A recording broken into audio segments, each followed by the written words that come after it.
hear your buttons, Mega. We can hear them. Brother. Oh, and by the way, what is going on, everybody? Welcome to the best-looking gaming podcast on YouTube, quite possibly on the planet. That is right. It is time for next podcast. Huge shout-out to everybody in the chat. Thank you guys for coming in early, checking out the intro, all that good stuff. We have a very, very special show for you guys tonight. We have a special guest, and you know what? I'm gonna actually save the best for last, and I'm gonna introduce our guest last. But first and foremost, the man who will never put down a controller, even while he's podcasting, coming live from the 405, K Mega. What's up? What's up? What's up? Back doing the damn thing, man. It's another Saturday. It's great. And glad to be here as usual, man. I'm over here trying to battle these. I don't sound distracted. I'm over here. No, yo, chat. Does he sound distracted like he's doing something else right now? I'm talking. I'm over here trying to do my introductions. I mean, I'm being distracted, but any other than that. Oh man, I already see how this show is going to go today. But I'm feeling some kind of way, man. Yeah, you're pretty frisky. You're pretty frisky.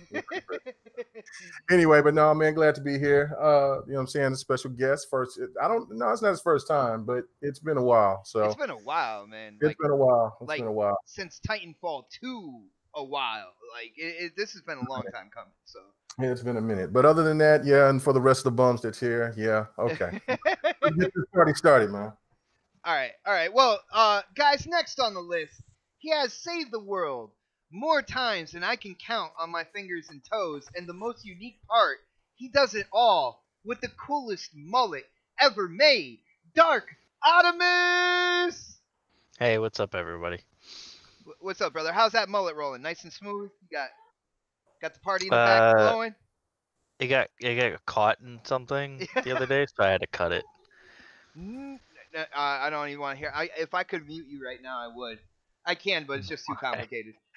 Why would you want to mute me? I don't know. You're like the calmest talker on this entire panel, but yeah, I don't know. I felt like muting you. Oh, okay. Well, brother, I can't wait to get in on these topics with you. I feel you always come in with kind of like a unique look to things, and I can't wait to see what you have to say, bro. Definitely, dude. Nice. Next on the list, he is a part of the starting lineup every Saturday here on the next podcast. I know you'll catch him on other shows, but that's only when people put out that Pred signal. Yes, I am talking about Predator! Yo, what's going on, everybody? Happy to be here another week. We got Rand on. I'm excited about that. We got K-Mega on. I'm not excited about that. But happy to be here either way. So let's get this podcast going. Nice, brother. And yes, you said his name. Our special guest for tonight, the man who wields that huge gaming hammer, the man with the million, Rand Al Thor! What is going on, Xbot? What's going on, crew?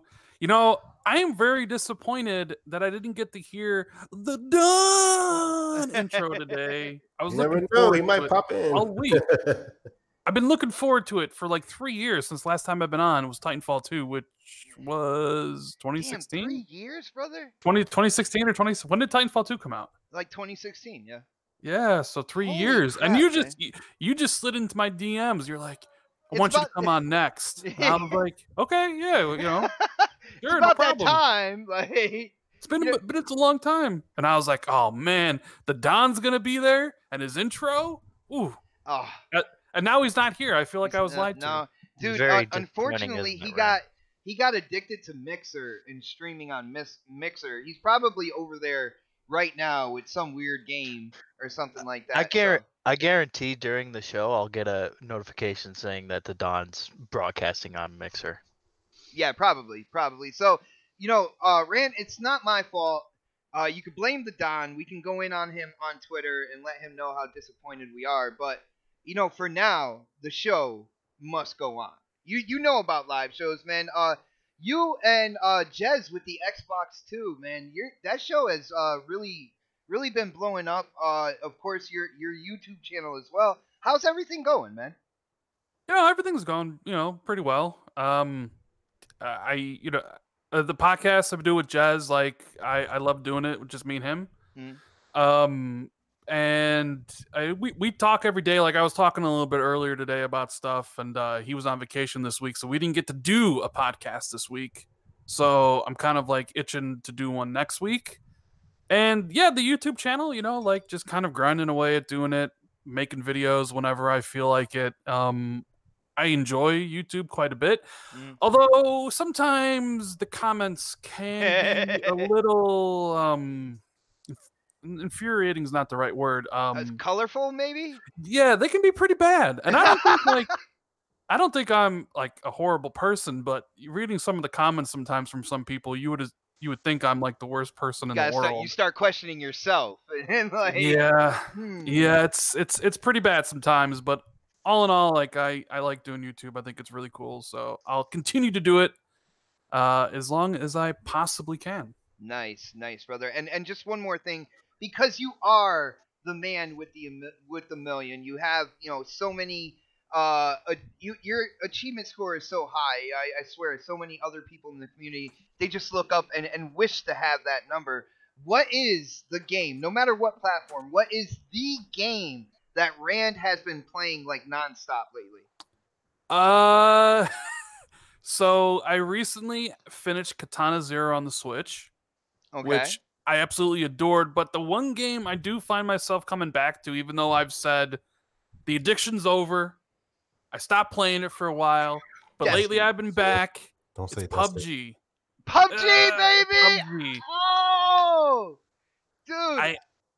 I don't know what it is, man. I have about approaching about 800 hours in the game on just the Xbox. Yeah, we stopped playing at some point. I have a dedicated group of friends who love the game, so it's really easy to get sucked back in. When you especially have 3 friends who want to play. But there was a point in time where you got over the game. Other bunch of big titles came out like Division and Devil May Cry and Crackdown and Far Cry and like all the games that came out during the early part of the year.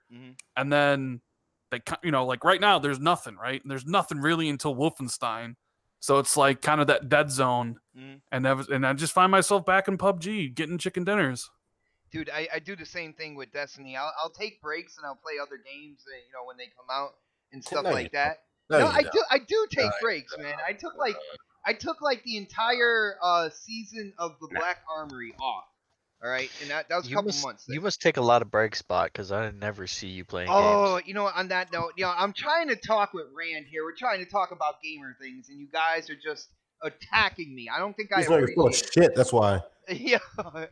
Guys, well, all right. Let's move on to the topics. Obviously, we can't have small talk on Saturday, so let's get into the topics. And as usual, Rand, you are a special guest, so you are the first on the list here. We are talking about basically Lockhart, or should I say the lack of Lockhart moving forward when it comes to a new Xbox, which used to be a series of devices. There was rumors and pretty credible rumors that they were going to have a lower budget Lockhart than the high-powered, high-priced Anaconda. But it seems like they're only going with one, and they're just calling it Scarlet now. Dude, what do you think about them switching up their whole premise of having a lower budget console and then having the high-priced monster? Do you feel that Xbox is moving in the right direction if they're going with just one console? Like, what do you think, man? Geez. I mean, only time will tell if that's the right thing, but I think it is. I think having one console at a similar power level and similar price point to PlayStation is probably the best way to go about it. Having a singular message, because we all know Microsoft tends to flub the marketing and messaging point. So having that singular console and a singular message will probably do wonders for them. I was more interested in like the why it was supposedly canned, how developers felt, or how Microsoft didn't like that developers were coding and making the game for Lockhart first, and then scaling up for Scarlet. instead of like making the game for Scarlet and scaling down to Lockhart. So I wonder if that gave Microsoft a little bit of pause, saying, you know, we can't have that.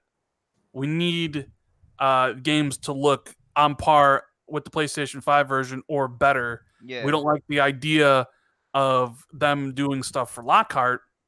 And then, of course, you like factor in xCloud, which supposedly is beating all internal, you know, estimations. And it's like, if you can play on any device that you own, whether it's the PC or a tablet or a phone, do you really need a lower tiered console if you can just already play the games on something you already own? Plus, maybe, I don't know, maybe like they got wind of what the PlayStation was doing. Maybe they thought PlayStation would be at 400 and both systems would kind of sit comfortably above and below. Like they would be way more powerful than the PlayStation, so they could afford the cheaper system. But maybe they're very similar, so it's kind of like we don't really need the lower one. I also wonder how much R&D was put into it. Because if these things have been planned for a while, I'm sure they've dumped millions of dollars into developing it, researching it, and to just like give that up right away, that's a lot of money.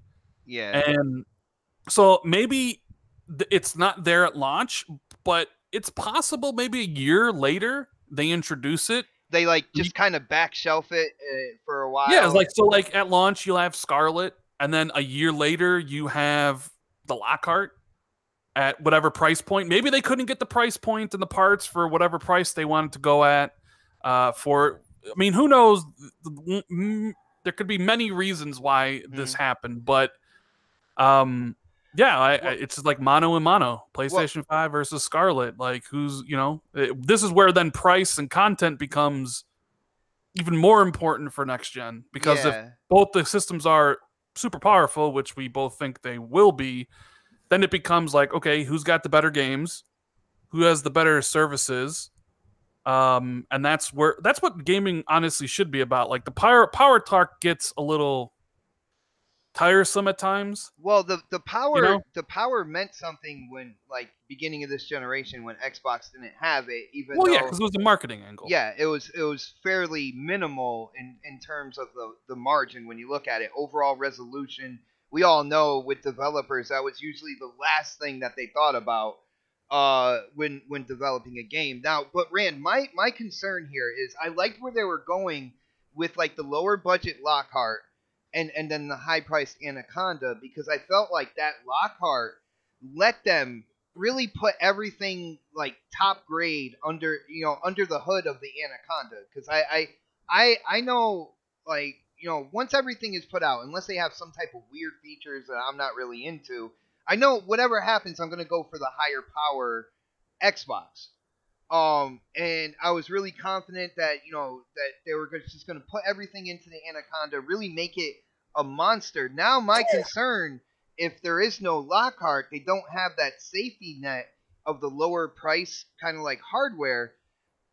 My concern is they might water down the Anaconda if it was going to be a higher price point to kind of get into the realm of what the PS5 might be as well. Do you have any concerns, man? What do you think about that? No, I don't have any concerns. I think they're pretty locked in on what they want with the Anaconda at this point. I think, yeah, I don't really have any concerns that, like, oh, well, they could go all out with the Anaconda because they have the cheaper box. Because who knows if the cheaper box would have even sold. You could have had a situation where people just automatically ignored the Lockhart because it's launch. What do you want to get? You want to get the best version. So essentially Lockhart becomes invisible to a lot of people at launch, especially to the hardcore crowd. So I don't really think Anaconda's affected by it. Like, I don't really think, I've always kind of assumed Anaconda was just going to be $500, because I don't think anybody wants to approach that $600 mark, right? Well, I think that's kind of the threshold of like, okay, $600 was a lot back in the day, like with the PS. I mean, it's still a lot now, you know, Xbox. Like, come on. I mean, you just look at history. Look at the PlayStation 2 and the PlayStation 3. Like, the PlayStation 3 almost killed the PlayStation brand. Mm-hmm. Like, those early years of the PlayStation 3, because they wanted to force that Trojan horse of Blu-ray, they lost all the profits from the PlayStation 2 era in those first like 4 years because it was so expensive and nobody really adopted it. And so I don't. But that's what I was saying. That's why I was saying with the Lockhart there being the kind of like lower the price point, you know, for people who want to get in at a lower price point, and then having the Anaconda and just supercharged, mega incredible technology could hit that $600. I think now without the Lockhart, I think it would be a big mistake if they try to hit that $599 mark, man. I don't think it would happen. I don't think it was ever going to hit 600, even if Lockhart was there. I think at most you'd see 500 for Anaconda and 300 for Lockhart. But I have a feeling like both the PlayStation 5 and Anaconda will be the same price at roughly the same power. Whether that's 500 or 400, I don't know.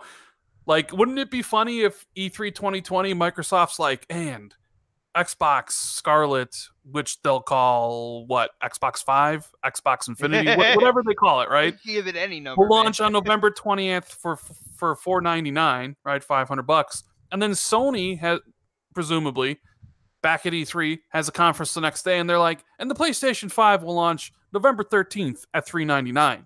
And then the next day, Microsoft's like, well, scratch that. We said $499. We really meant $399. Yeah, you know, yeah. it's gonna be... It was a typo. It was a typo. Oh, dude. Oh, man.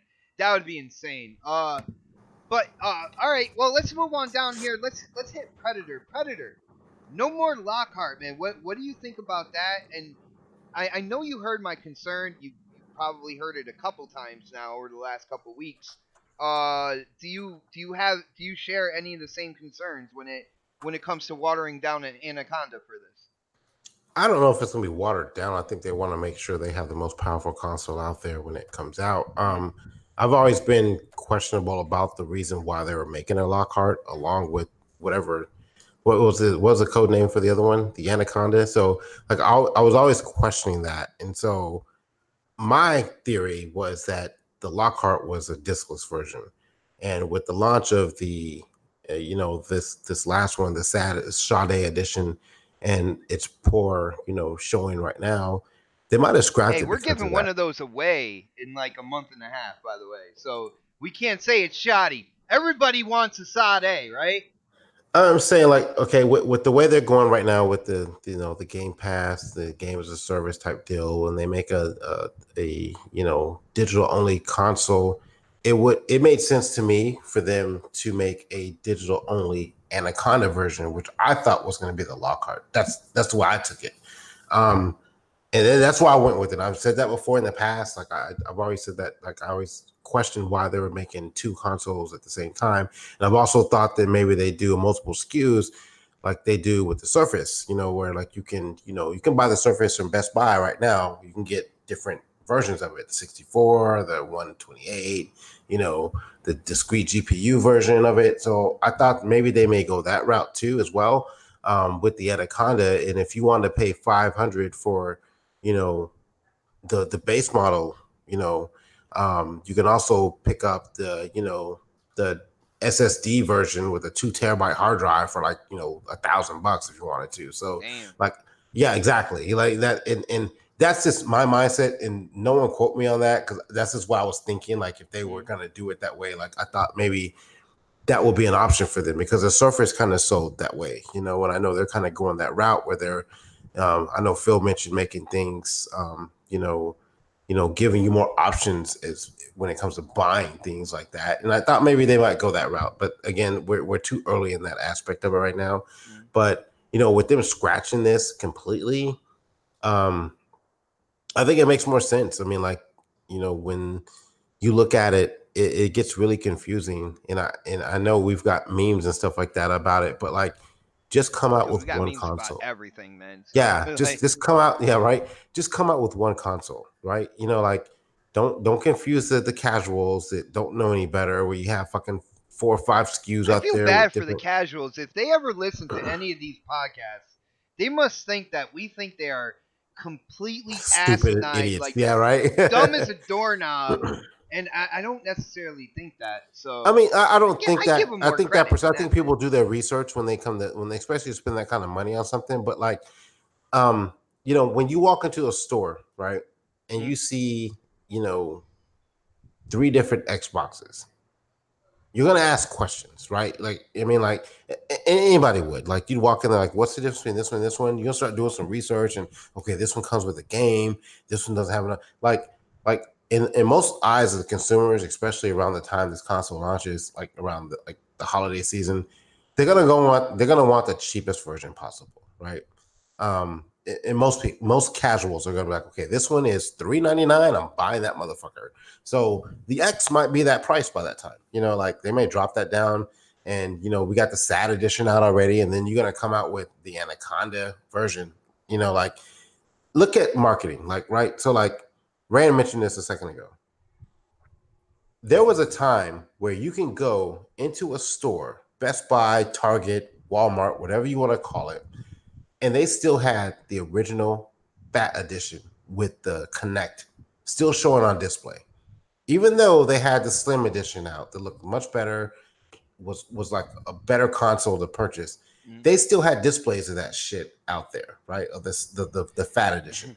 And Me like and Mega were talking about that for I don't know how long, man. I mean, I did too. Like, and that was an issue. Like, and imagine the eyes of a random consumer walking in there, and then they're seeing the Slim still in there, but yet they got the X out there, and they got the Anaconda out there, and Microsoft hasn't done a really good job of like pushing what they're gonna do with these consoles and pushing like just the aspect of sales for this thing, like anything in that matter. Like they just kind of they that's like the last thing they think about, it seems like, and for years their marketing makes it even more of an uphill climb is what exactly. And for years, like it doesn't seem like they planned that into the launch of a new console, right? So like, I can go out now and see a Slim edition on display, but I won't see the Sade edition. I won't see the X out there. I'll see the Slim.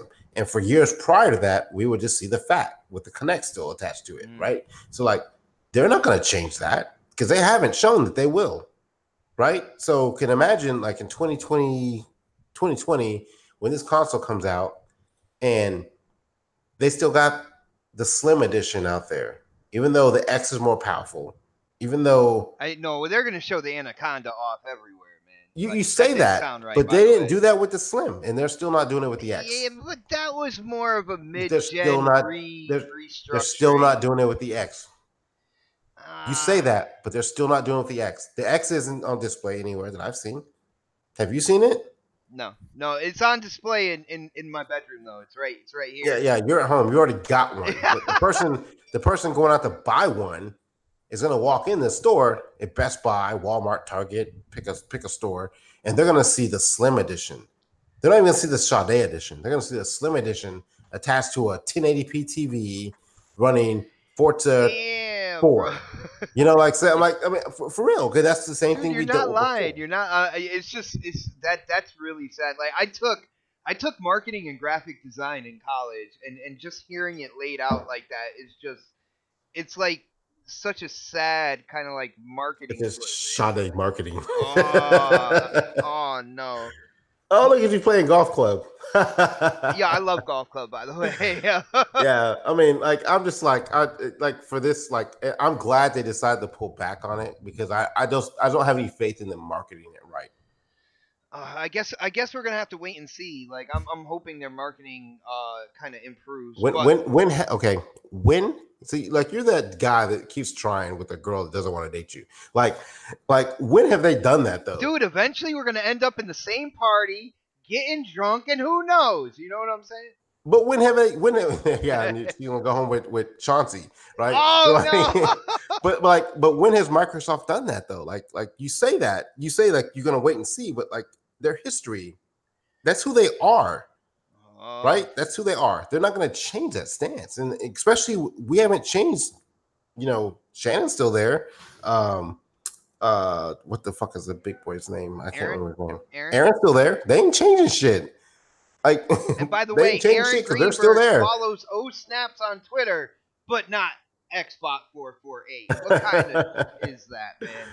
So that's my take on that, man. I'm glad that they kind of decided not to go that route, to go with 2 consoles, but because they keep in mind, like I said, they have 3. They're gonna have 3 out there when they launch in 2020 already, and they have not shown that they're gonna actually pull back on the Slim. I was excited with the Lockhart because I thought it was a safety net for the Anaconda, that they're just literally gonna like cram that thing with nothing but tech and power. You know what I'm saying? I thought it was a waste of money. They're not going to care about the price. I thought it was a waste of money, and like Rand was saying, like the R&D that went into it, it's turning into a sinkhole. Like they couldn't. The one thing I thought was really interesting that Rand said was how the developers were developing for the Lockhart and then kind of scaling it up to the Anaconda. Where that's backwards, though, isn't it? Yeah, where's Don when we need him? We talked to Don, and he always says that all the all the assets and everything are actually at a really high kind of like quality, and then kind of toned down to fit whatever hardware it's running on. So I thought that was really interesting. Let me tell you something, dude. When you Don's playing the Division 2 on Mixer right now. Yeah, let me tell you something, dude. When you're single and you're at the bar, right, and you're trying to find a chick to take home, you don't try to take home to 5. Like you start your night off, you try to take home to 10. You know, and you work your way down. Like you don't start at the bottom and work your way up. You start at the dime pieces in the bar that everybody wants. You try and get her first, and then you go down to like the 7, the 6, and then you go home with that one because, like, you know, you start high, you work your way down, not the other way around. Let me date this fat chick in the club first. What number do you get to before you just go home alone, man? So you're that like the last guy at the bar. There's like 15 of you guys out there, and there's like one fat chick, and everybody's like, "Fuck." Oh man! All right, that's when you give up. Well, let's get everybody else into the conversation. So, K Mega, what do you think about the whole kind of like dropping the Lockhart thing? I think Rand brought up a couple good points. Basically, what supposedly the developers were doing. And also, I like his point about they could possibly be holding it for a year or so, and then come out with it later with like a lower price point. What do you think? Is this a good move to drop the Lockhart for the launch of the next series of hardware?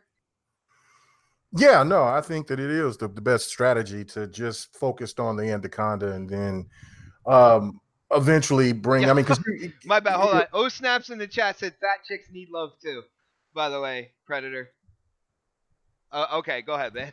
All right, but that was the thing about it was just I think that it's more important for them to just bring out the Anaconda, and then everything else can lay in place. And of course, since it's just like everybody's been saying beforehand, is that they've put in a lot of assets into the Lockhart, they could bring that to be their mid-gen system a couple of years down the line. You know, I mean, they could still hold on to that and then just, you know, bring that to the table later. So just focus on that, bring that.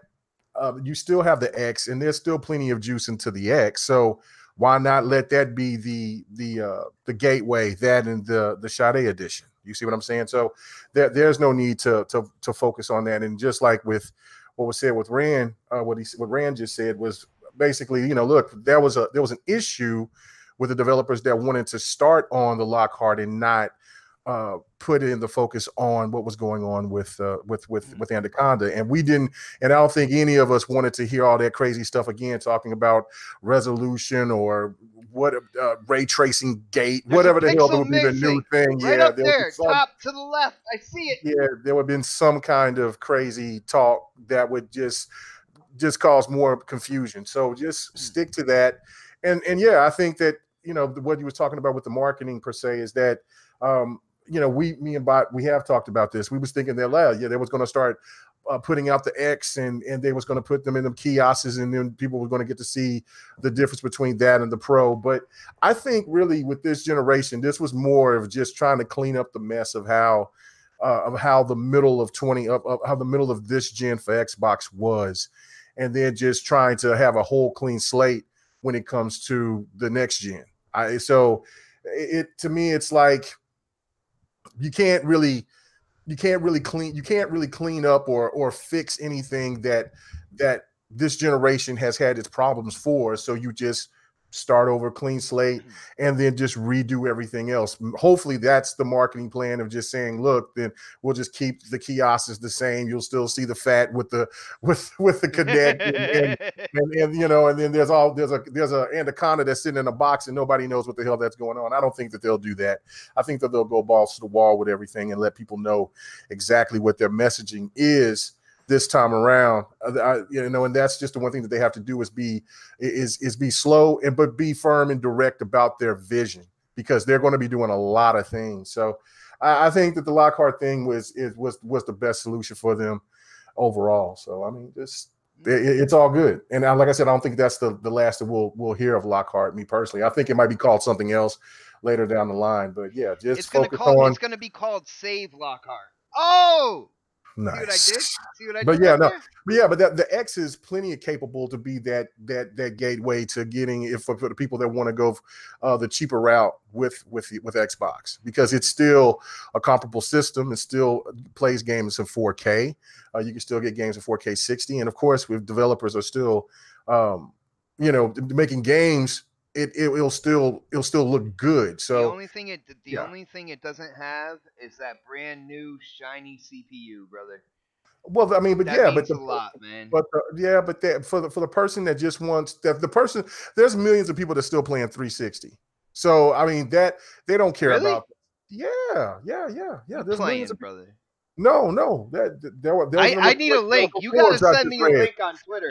I don't believe you. In fact, I think I was reading it last night on GRG. Yeah, they were still playing. They still play 360. There's still millions of people that still play on the 360.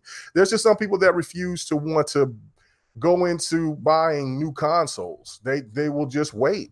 So that would be a perfect thing for them to just wait, and then they could get it. That's the one reason why I think that they want to why they want to get rid of the generations and just, hey, look, we'll just flood the market with all these consoles and you'll pick whichever one that you want.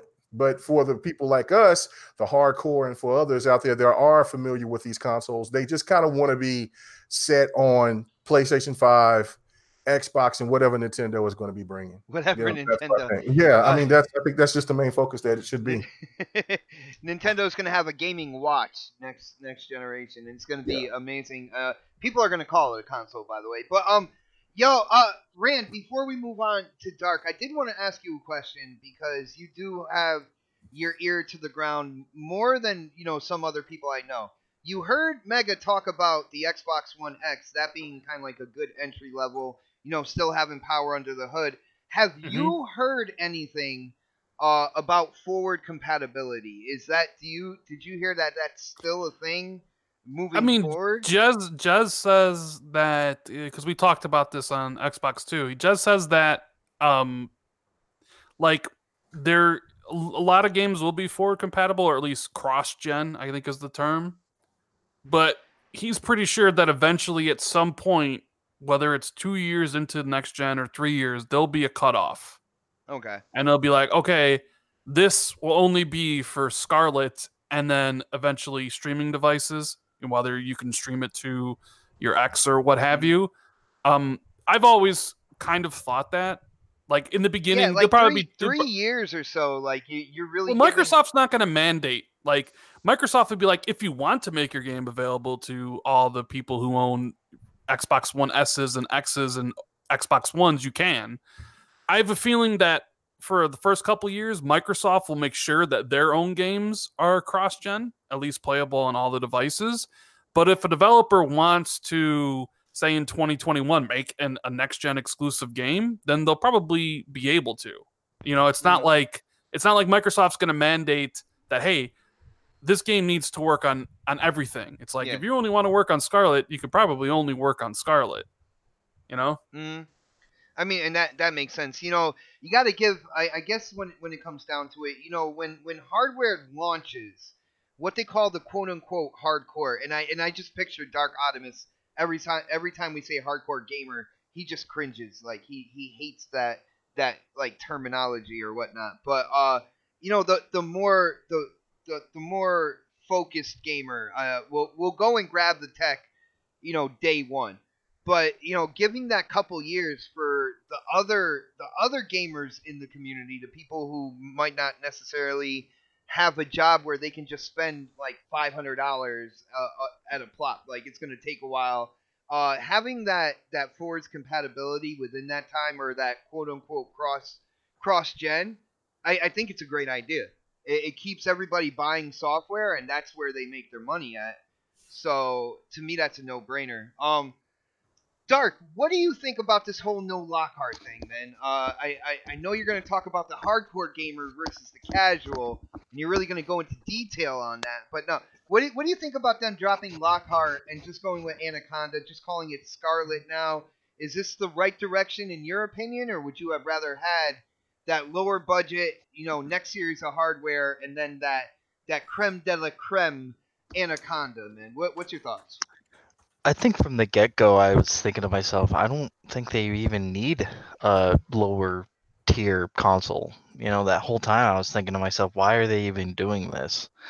I was like, they have the X, they could definitely still run games on it next gen. I mean, yeah, granted, they won't be as good as the bigger tiered Xbox, but at least they'll still be able to run, you know, to a certain extent that people will be satisfied with. So when they announced that the Lockhart wasn't coming, I was just like, oh, okay, well, that's fine. It didn't really bother me. It didn't phase me at all. I was But just kind of like, were you okay. thinking about other gamers at that time, or were you thinking about like your I wasn't really personal? I wasn't thinking about other gamers at the time, because I was thinking to myself, well, if they're not going to do the Lockhart, they'll still have that skew of with the X and still be able to you know put games out on it. So they'll still have something out there for people who are gaming on a budget. Especially if they're going to continue to go in the direction that they're going. I think they'll still have that skew for people. I thought to myself, well, they'll probably lower the price of the X, and it'll probably go down to like $399 or even less. Who knows?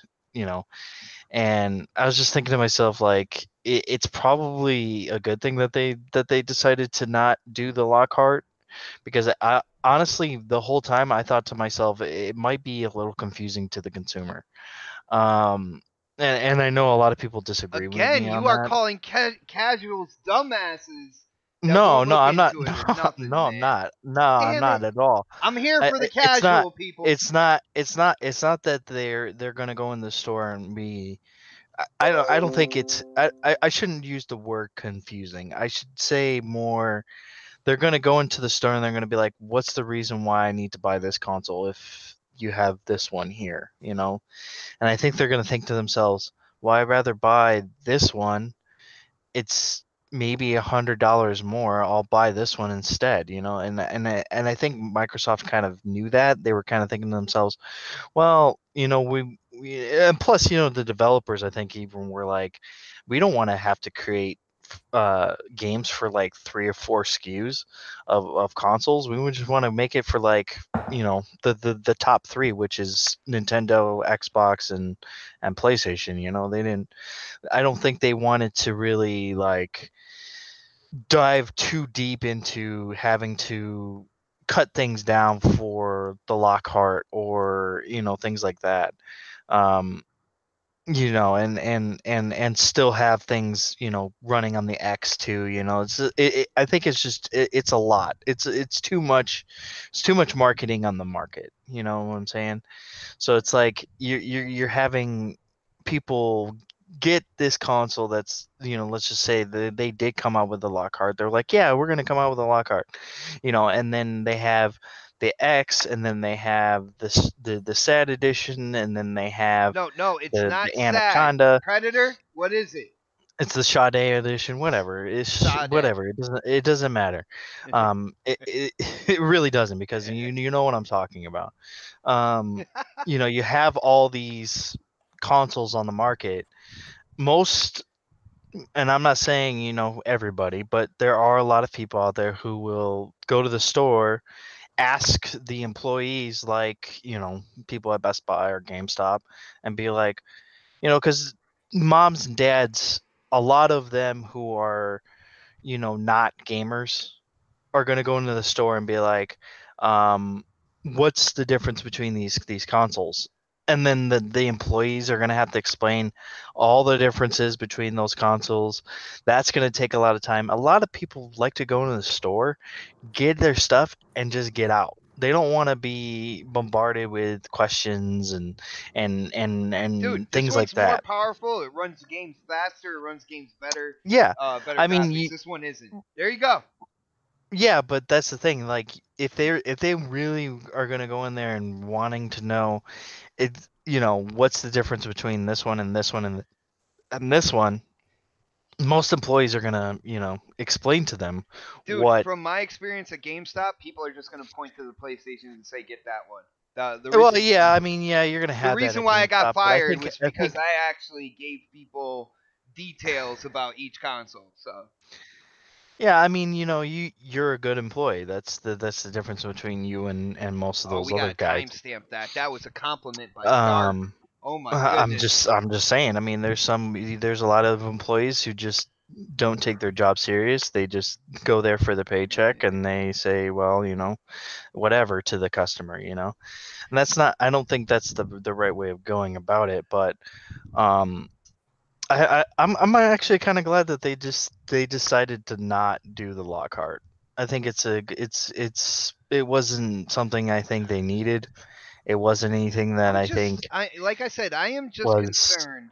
I am just concerned that we're not going to get that same Anaconda because the Lockhart was the safety net for people who are like, well, the Anaconda is too expensive. They can point to the Lockhart and be like, well, why don't you just grab that one? Well, Then? that's why we have the X. I think that's what the X is Yeah, for. I but the think X is that's going to have the Xbox One's name.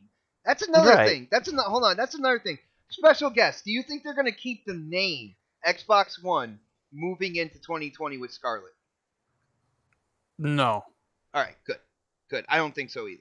So there you go. That's another one pointing back But to something. that's the thing. I think a lot of people already know what the X can do, It's going to and give it to you. then they're Oh! gonna they're either gonna go for the cheaper version, which it will be the X, and they'll go to the store and they'll buy the X and they'll be happy with it for a time, and then maybe a couple years down the road they might be like, you know what, I think I want to get a Anaconda or something like that. And I I can't wait think a till the lot of name comes out. but I'm so tired of hearing Anaconda. here's the thing, like for us, a lot of us, yes, the people who watch our show, the people who are into the whole gaming community, they're probably going to get the console day one. There's a lot of people who will just wait.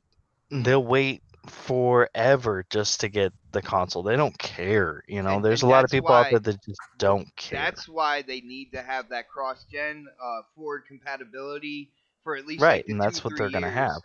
For at least That's 2-3 And years. that's what they're going to have. Yeah, I mean, And that's what they're going to have. and then also for them just having a display to show the Scarlet, that's going to be the most beneficial for where they don't have to worry about somebody from GameStop or Get your hands anybody on, man. that has some kind of agenda to want to persuade somebody to go with PlayStation.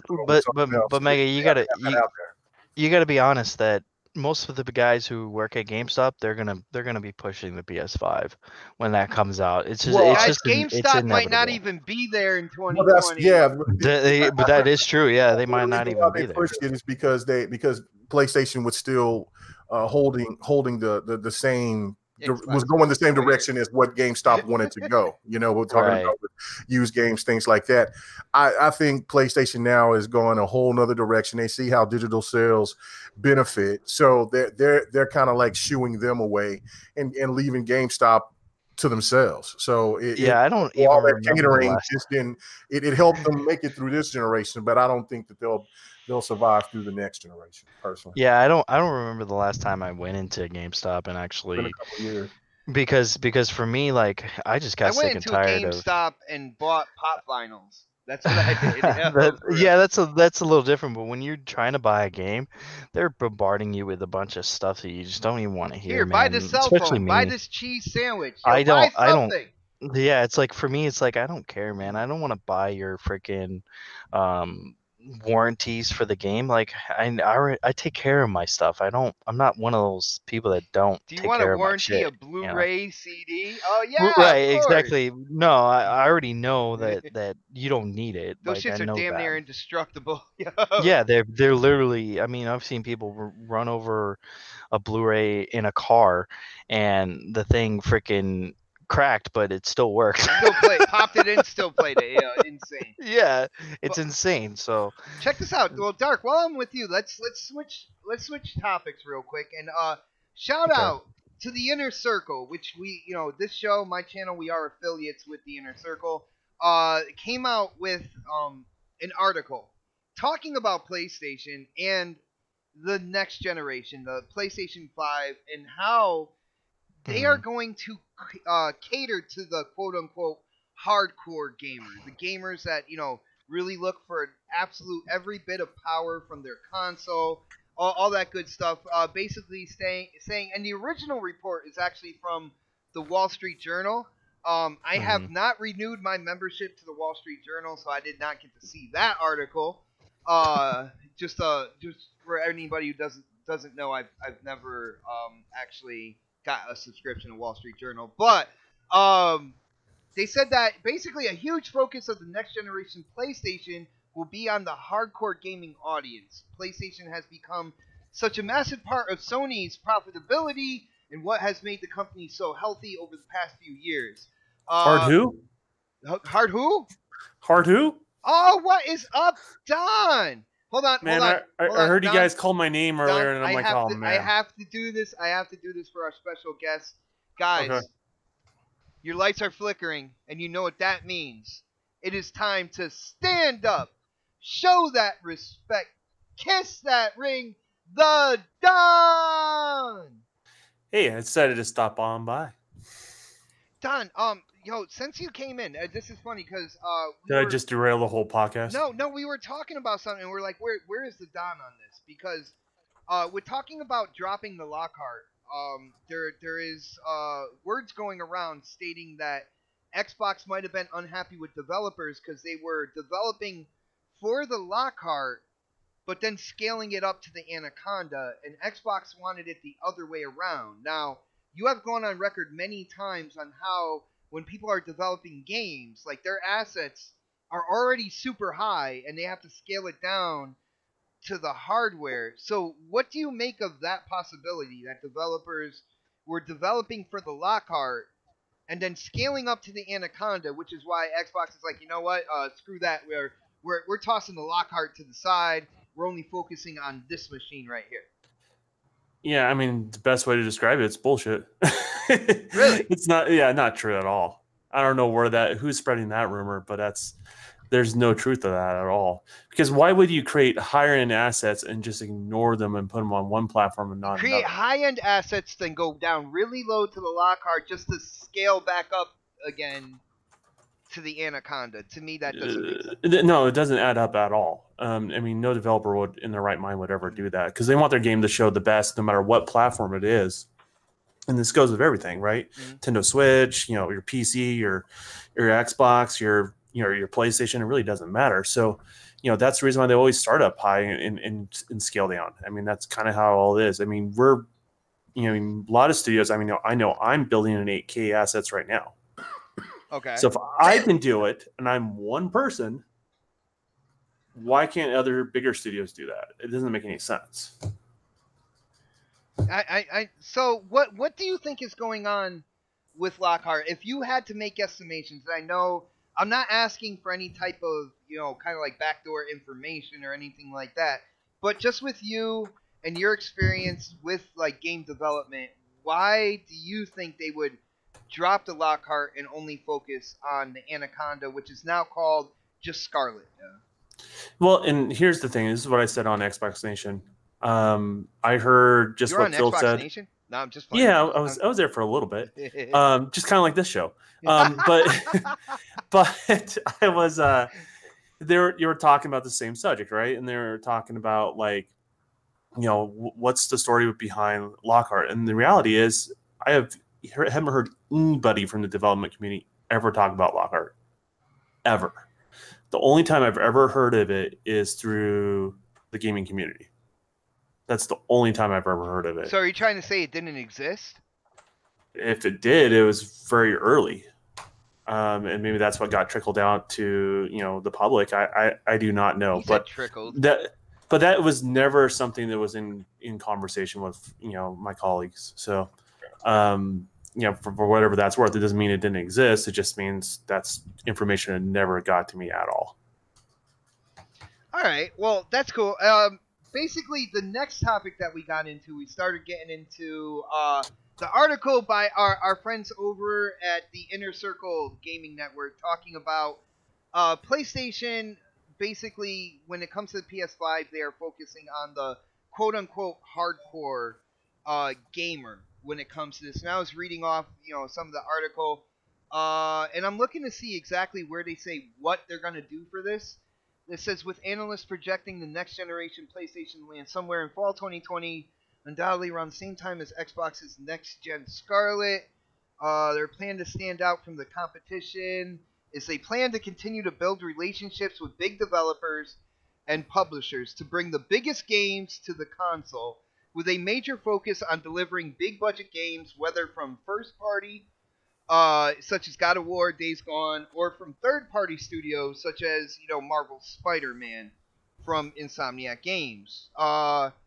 So basically what they're saying here is they are going to focus on their first party and also have what they call second party deals, where a multi-plat developer will make a game that is dedicated only towards the Sony platform. And I gotta ask, we're gonna go back to Rand. Rand's been kind of quiet. I know we are so talkative tonight, people. Rand, what do you think about that focus? They say they're focusing on first party, but I also know they came out like maybe a couple months back and said that they're gonna be fewer first party titles. They're gonna work on them more to create better experiences. So I'm a little weird about that. And then the whole kind of like second party deal. I know Xbox has tried that this generation. With games like Sunset Overdrive, Rise of Rome, Quantum Break, even the infamous Scalebound. And we saw how a lot of those were either unaccepted or just didn't even come through. What do you think about Sony's kind of like premise for the future? Is this the right way to go, man? I mean, only time will tell if it's the right way to go, but it's definitely. How about, is this the Rand way to go? Is this, if you were thinking about moving it into the future, would this be the way you go? For Sony's future, yes, 100%. I think it absolutely works 100% in Sony's favor. So the marketing message of, hey, you like AAA exclusives and big games? Well, the PlayStation 5 is the system for you. I think speaks very loudly to the core gamer that Sony is trying to attract to their system. So I think, at least initially, that is a very powerful marketing message that they will spread, and those initial people who buy the PlayStation 5 will happily buy it to play all the Sony exclusives. And then, of course, they're saying they're beefing up their relationships with the big-time publishers to either get more marketing exclusive deals, timed exclusive content, perhaps games exclusively made only for PlayStation, as Sony feels, at least in their estimation, that the data shows that people buy consoles for the big exclusives and not indie titles. So they're focusing all of their money and marketing and stuff, getting those games while basically telling indie developers, go jump. Like, well, okay, we're not worried about you. This generation, they were all about the indie. Yeah, so it worked at the beginning of this gen because Sony was trying to beef up and they knew their games were going to take some time, so they needed to fill some holes. Microsoft had a very restrictive indie policy that they got rid of eventually. So it worked out for Sony perfectly. And now Sony's like, okay, the marketing is going to be about how PlayStation 5's for the hardcore gamer, how there's going to be AAA exclusives. While Microsoft's marketing message is, at least judging from E3, clearly gaming is for everybody. Yeah. So there's kind of that's the two different ways, or at least Sony's about the hardcore gamer, Microsoft's about gaming for everybody. Microsoft is clearly focused on Game Pass and indie games and kind of AA with some AAA thrown in there. Sony's basically coming out and saying, we want those big graphics games, those high quality, high production value. And if you read the whole article, it goes on to explain. Like they even said, like Sony's actually there's not necessarily a quote, but the article says that Sony is going to make more in-house exclusives this upcoming generation than they did last gen, which makes sense because Sony's output for the first couple years of the PlayStation 4 were very lacking. So I could definitely see that being a scenario. But then, of course, over time, the marketing message will change, just like it always does. But I think right away at launch, I think it suits Sony 100% to a T, and I think gamers will eat it up. Now, what do you think about, because we all know Phil Spencer, he doesn't like the second party deal. All right, he doesn't like locking other gamers out of like specific content. Like the Call of Duty marketing deal back in the day, where Xbox 360 got mapped first for like a month or something like that. Like, do you think that Xbox will try to like combat this like technique and try to do the same thing, or do you think Phil is gonna like stick to his guns and just keep doing exactly what he likes? I think Phil's gonna stick to his guns, and I think the money that they have is gonna go towards Game Pass and getting games to launch into that service, and potentially trying to secure more studios to make games exclusively for the Xbox platform, which is the console and the PC and their xCloud service. So it's just a matter of Microsoft has a different approach and a different way that they're going about it, and Sony has their approach.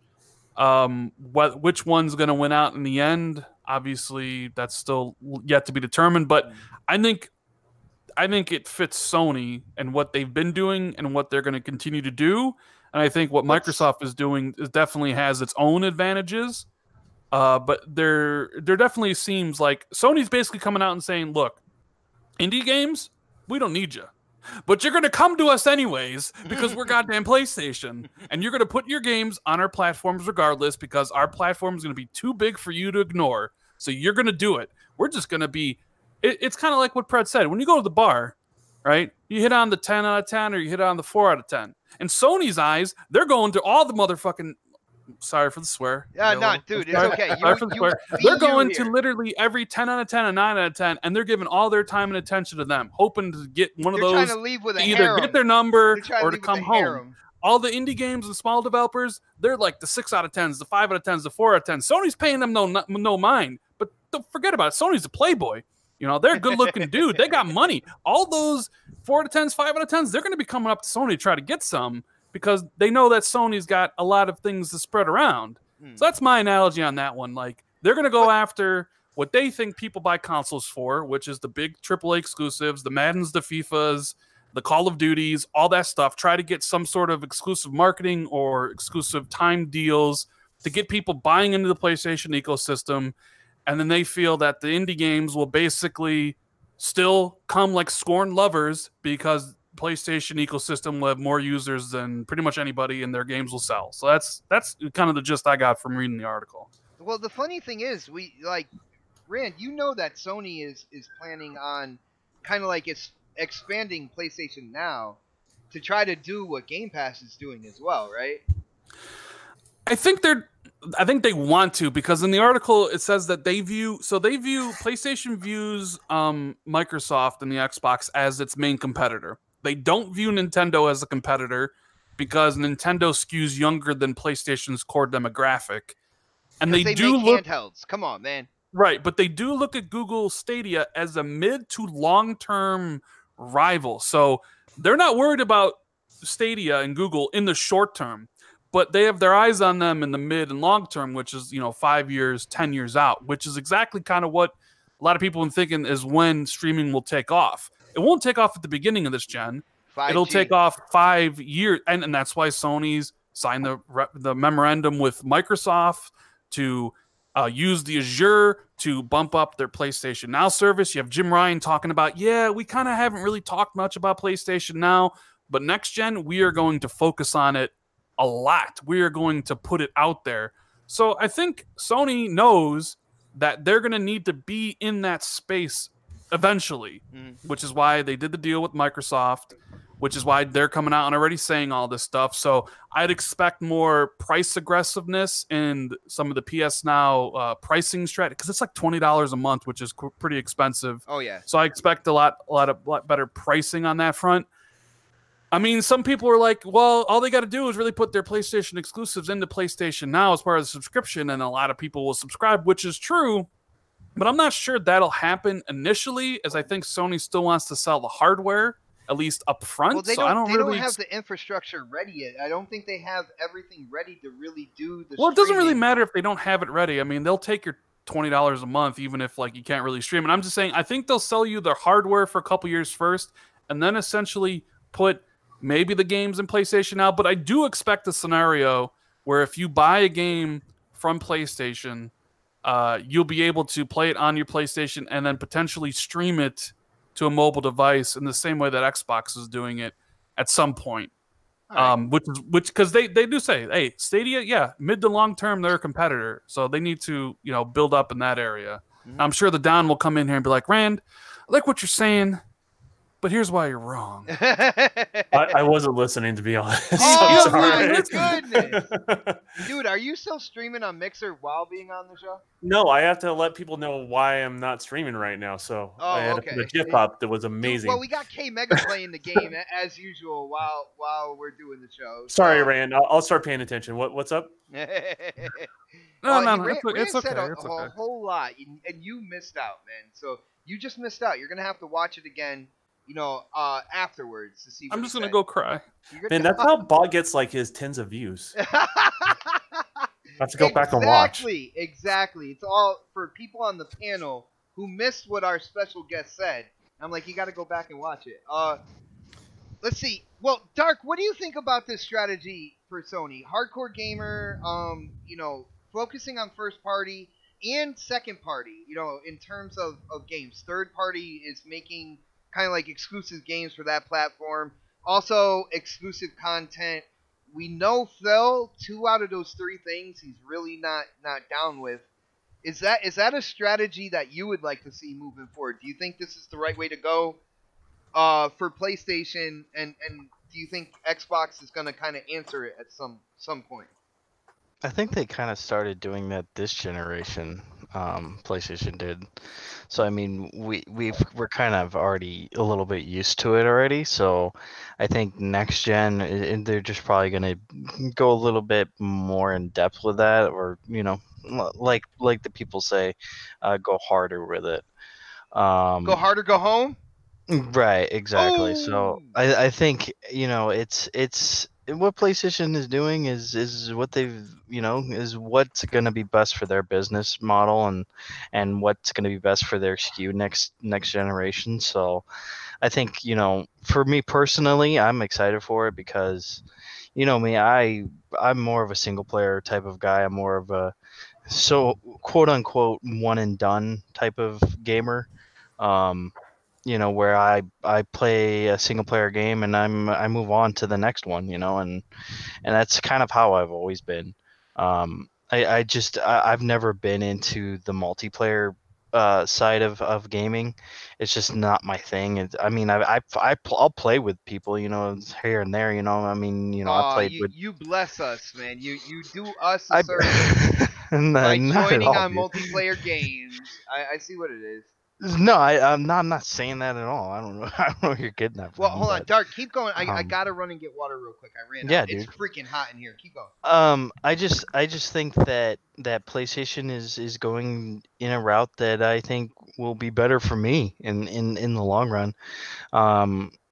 Because I enjoy those type of games. I've enjoyed this past generation of games that they've had. I mean, the games that they've had this generation have just been for me, just for me in general, have been fantastic. I mean, look at God of War, look at Spider-Man, look at you know even Days Gone. I mean, it wasn't the best game, of course, by far, but it had definitely had potential. So to see them go in to maybe some that same direction next generation where they're really focusing on what you know uh Brian Baker says 4 games. I could have named more, dude. I could have named like Bloodborne, Horizon Zero Dawn, fucking Don't show off. I could have named a lot of other games too, man. I think PlayStation is just for me, they've been killing it, man. And I'm excited to see what they do next, and that's I know a lot of people are a little, like what the heck? Pirate. I just think that some people are in the terms of gaming. They want multiplayer. They want what they want. Like they're gonna go to Xbox. If you want to play on Xbox, then go play on Xbox. Well, no one fine, cares I'm doing that. what you're Okay. doing. Yeah, that's what you're doing.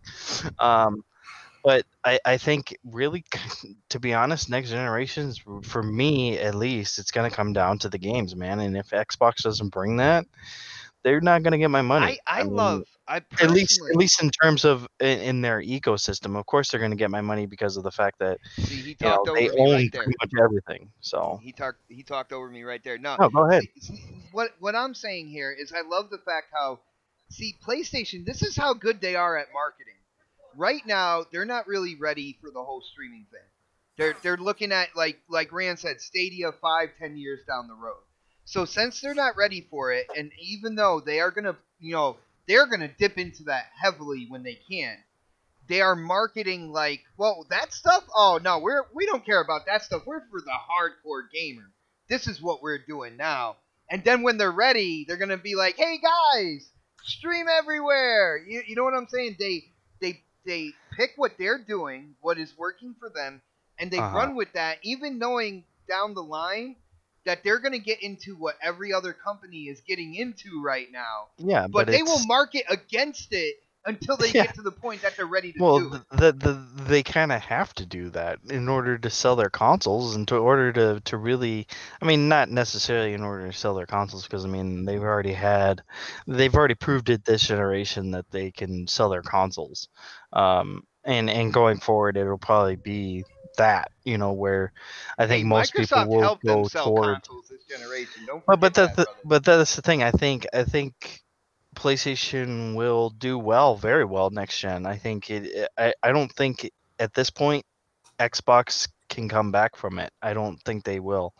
I just think that it's going to be more, of the same next gen. We're going to hear a lot of people complaining on fucking Twitter and all that stuff. We're going to hear, it's just going to be the same thing over and over and over and over. No, man, again. they're going to focus on the games finally, and we're going to go in and talk about the games and what games are they good though? and what games are bad. Like, is Microsoft going to do that? Are they going to do that?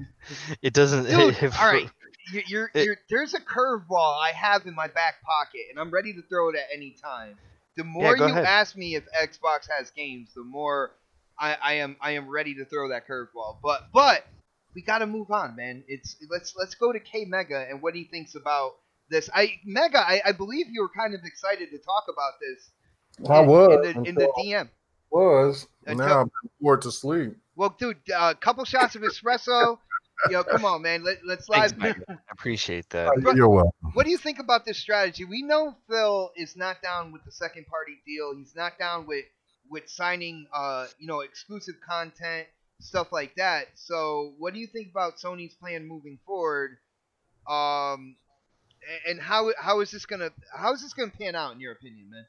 I mean, this is just what Sony has become. Their marketing has always been fantastic, even from PlayStation 1. So this should not be anything new. I mean, I see that that some of the PlayStation fanatics get out there and look at this. The PlayStation has always been really slick with their marketing and how they present whatever product that they got. So I mean that's just what it is. I think just like what you was alluding to, they can't do some of the things that they're going to be doing later on in the generation. So they know exactly what's the red meat for their fan base. All right, hold on 1 second. Yo, Andrew in the chat, I was right about Game Pass, brother. Okay, move on. Okay. So pretty much, I mean, it's a smart move. It's what the big rage is. And what the funny thing about it is that, like, we have people that will say that, hey, look, we don't want to pander to the console war, blah, blah, blah, blah, blah, blah, blah. But Sony knows that part of that is what helped them propel themselves to the next to the high level that they got this generation. And another thing that they also did is that they took the playbook, the marketing scheme from the 360 era. So they took that. It worked for them fantastic with what they did for this gen, and then they're just going to do the same thing for next year. I think also what this might also include is that they might know that they are not going to have the more powerful console this time, so it's something that they can't brag about with the whole resolution gate or with the 1080p situation. I think they know that Microsoft is going to come with it with the Scarlet, and also I think that again, they know that the red meat right now, the big topic is about those heavy graphic games. But when you know what I'm saying, so that is what's so funny? Somebody said I'd take more losses than Rocky Balboa. So I just stick at it as look, it's good, smart talk. It's what to gravitate their fan base to, and it's like what Rand said earlier was that Microsoft is all Microsoft has to do is just bring a little bit of everything. I think that is their overall strategy anyway, is because they don't have to be perfect at one thing. They could just be good at everything that they do, and they'll be absolutely fine. They just have to implement some of those games that some of the base gets so excited for. And I think that there will be no worries, and especially having what's going on with xCloud, what they're going to be doing with the studios. I swear. I'm saying I don't think that you know what I'm saying? Well, somebody's saying, hey, K-Mega, you don't know if they're going to have the more powerful console. I said the strategy. I said, look, PlayStation could have the more powerful console, but I just don't see. I see, if anything, that they're going to be exactly equal, or that they're going to be very comparative, man. They're going to be really close together. They're going to be different at the same time. You can already see the difference of where both companies are going to where they're doing their identity. A lot of, Xbox is going back to way that they were with the 360, with going out and showing more of these indie arcade-like games. But the one thing that they didn't do this generation, I think what they'll do coming up this generation, is bring a lot more of those heavy hitter type AAA games that people have been wanting on top of everything else, just giving a mix and a blend, while PlayStation is going to go all balls to the wall and then hope that the strategy that they have this gen will still bring everybody else over there because hold on 1 second, man. The music's playing first. Yo, shout out to Yobi for becoming the newest member of this channel. Thank you for the support, my brother. You know I appreciate it, man. You know I do. But my bad. Music was playing right over you, Mega. No, that's fine. I mean, I'm trying to wonder, because I said that it could be. I didn't say that that was a fact. I said it could be a reason why Sony's going with this way, that they might not have the more powerful console. Didn't say that it was a fact. I just said it could mean that. Well, Mega, so Mega, you got to watch your words when it comes to the Sony fan base, man. Do you really though? Because I mean, that's the thing. Like, people always like jump to conclusion no matter what you say. Right. True. And then again, it's more of the thing of that people scoffed at what happened with Tomb Raider. They went crazy, and so I've read some of the things about the second party deals and things like that. A lot of gamers don't like that. I mean, regardless of it, that even gamers that may own a PlayStation, and they might, and for those fans may like, oh man, that's cool. But for the most part, a lot of gamers don't really like that. They feel that that just kind of takes away from everything else, because a lot of the hardcore is still going to buy multiple consoles. So the thing of it is where they're going to be playing their games with their friends. And if they got to wait for a timed exclusive for a whole nother year, yeah, that benefits PlayStation. But again, does it benefit all of gaming overall? There's a lot of gamers that don't like it, but I mean, this is a business. However PlayStation swings it is how they're going to swing it. But I mean, it's going to be fun. That's all I know. And what PlayStation is doing, or I should say, what Sony's strategy is by throwing that out there, it was perfect. It got a lot of people excited for it. So that's why I wanted to talk about it, because I thought it was fun. Dude, I like what when you were talking about the Tomb Raider deal, because it seems like whenever Xbox will sign something, even if it's reluctantly, sign like exclusive, like having Tomb Raider for a year, they got absolutely bashed for it, right? And have you noticed with Final Fantasy VII, nobody asked them? No. Like they asked Microsoft. That's a great idea. Yeah, like nobody asked them, was Final Fantasy VII Remake coming to the Xbox? Nobody. I mean, we know that it's timed exclusive. I mean, you just seen with the trailer on PlayStation, they say coming first to the PS4, but nobody asked them. But I remember everybody going crazy and kept asking, was Tomb Raider an exclusive or was it a timed exclusive? Yeah, it's been crazy, and you see nobody did that with Hellblade. They didn't do that with Nier Automata. They've kind of left it alone when it's gone that direction. But when it goes with Microsoft, well, we got to know for sure if this game is going to be there or whatever. And then you saw the discuss once that was like that. And hey, it is what it is, man. I got you, brother. Yo, Predator, you still there, man? Yeah, I'm here. Are you doing your imitation of a pirate? Arr. Arr. Arr. Yeah. Dude, what do you think about Sony's strategy here? Do you think this is the right way to go? And, when it comes down to it, how do you think Xbox is going to answer this? Or are they going to answer it at all, man?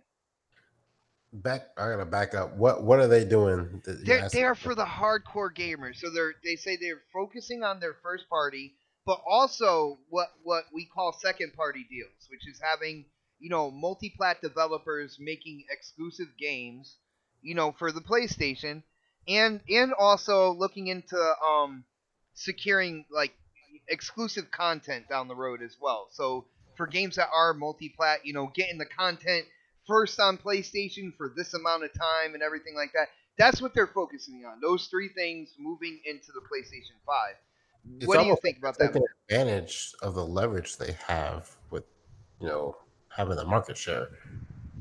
I mean, God forbid they do that, right? Like they have the market. Like, again, take your tinfoil hats off. Let's think business for a minute, because that's what everybody's in this for, is to make money. The Don's tinfoil hat has a brim, by the way. Okay, well, he can have his brim. I like that. But like you have to think about this. Like, they're the market leader.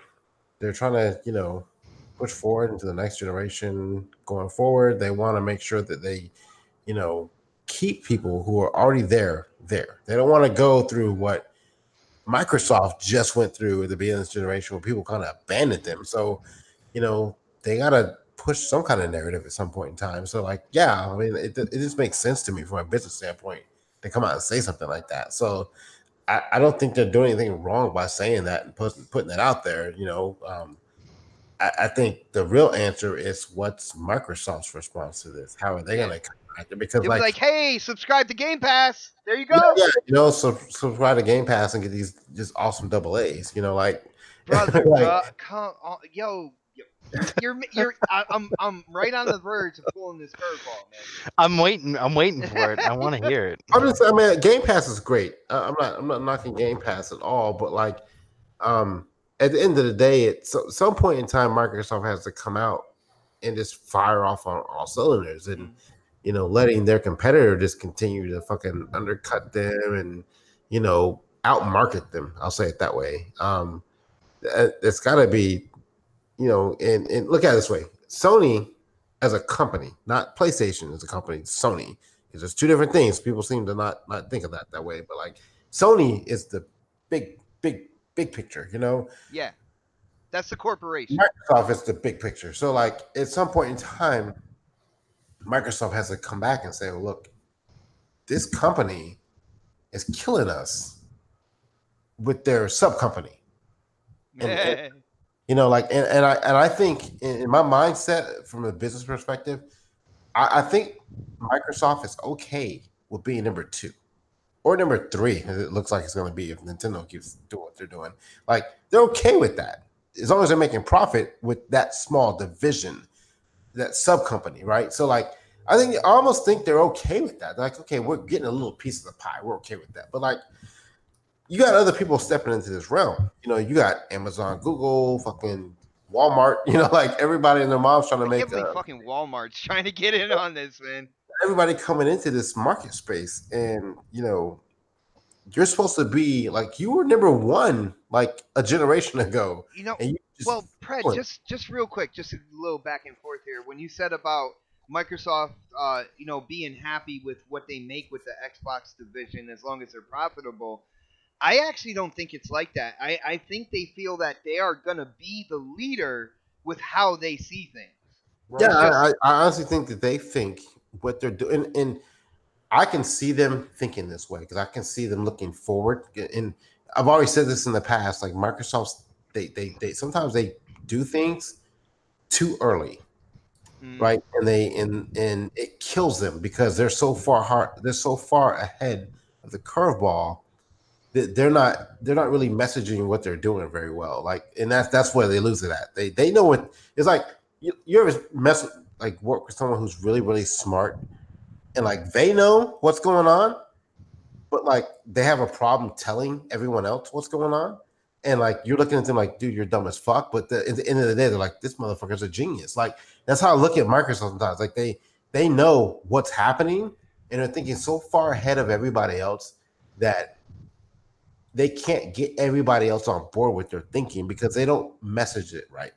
And so like in this instance, like I think streaming is financially the right way to go, what they're doing with Game Pass and everything like that, because that model has worked. It's working with Netflix, it's working with, you know, Google Videos, whatever the hell it's called. Like that market, there's a market there for it, right? Mm-hmm. If you can produce a medium for that, they can do it through video games, and you're the first one to do it, you're going to be on top. But their messaging isn't all there sometimes, right? So I can see how Sony is going to come in and say like, you know, look, you know, we're at the end of the generation. We want to send out a message to everybody else to let them know that we're not going to leave them behind, and we're going to move forward with what we're going to do. And Microsoft they don't have an answer to that, at least in the media. Like they're not saying anything about it. So like, I don't know. To me, I think like, I think they're doing the right thing with it. I think I'm saying Microsoft in general, I think they're making the right decision with the way they're going. But I also think they're going to leave behind a lot of hardcore people. Because a lot of us are when they can, right? Like when everything is ready for them to move into what everybody else is doing. I think they'll be like, what, like, oh well, I think their marketing will completely change then, and it'll be like, hey, play Sony games, you know, wherever you want, and it's gonna fall right in line with what, you know, like Google is trying to say and what Xbox is trying to say. Yeah, 'cause how many times have we seen Microsoft come out with something and they'll say something, right, and then like, or they'll do something like the Kinect. Alexa's everywhere. That's the same fucking thing as a Kinect. Like the marketing is out there, the message is out there, but the presentation is wrong, right? And I could see how like everyone's gonna, like Microsoft is gonna be like, oh, we're gonna do this, and then Sony comes in like fucking a year and a half later, and they say the exact same thing that Microsoft said 2 years prior, and everybody loves it. Yeah, because nobody really questions that from the media standpoint. They just go along with it.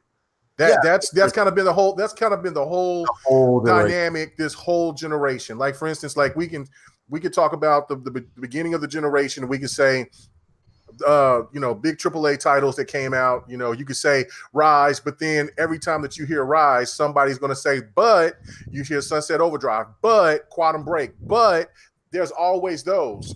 It's always something with that that negates whatever that was. There was Titanfall, but and with PlayStation, you don't get that same. But you just have there's those AAA titles that they had, and yeah, they went through their little moment. But look what happened at the last 2 years of the generation, and that's what we've been constantly getting. We don't get that proper mix of that, or that proper fair and balance that we were used to from what I thought, what I was used to from the gen before, where everybody just talked about what was this, what was that, instead of just always harping on the same. I thing. actually didn't get into like the gaming news aspect within the 360 and PS3 era.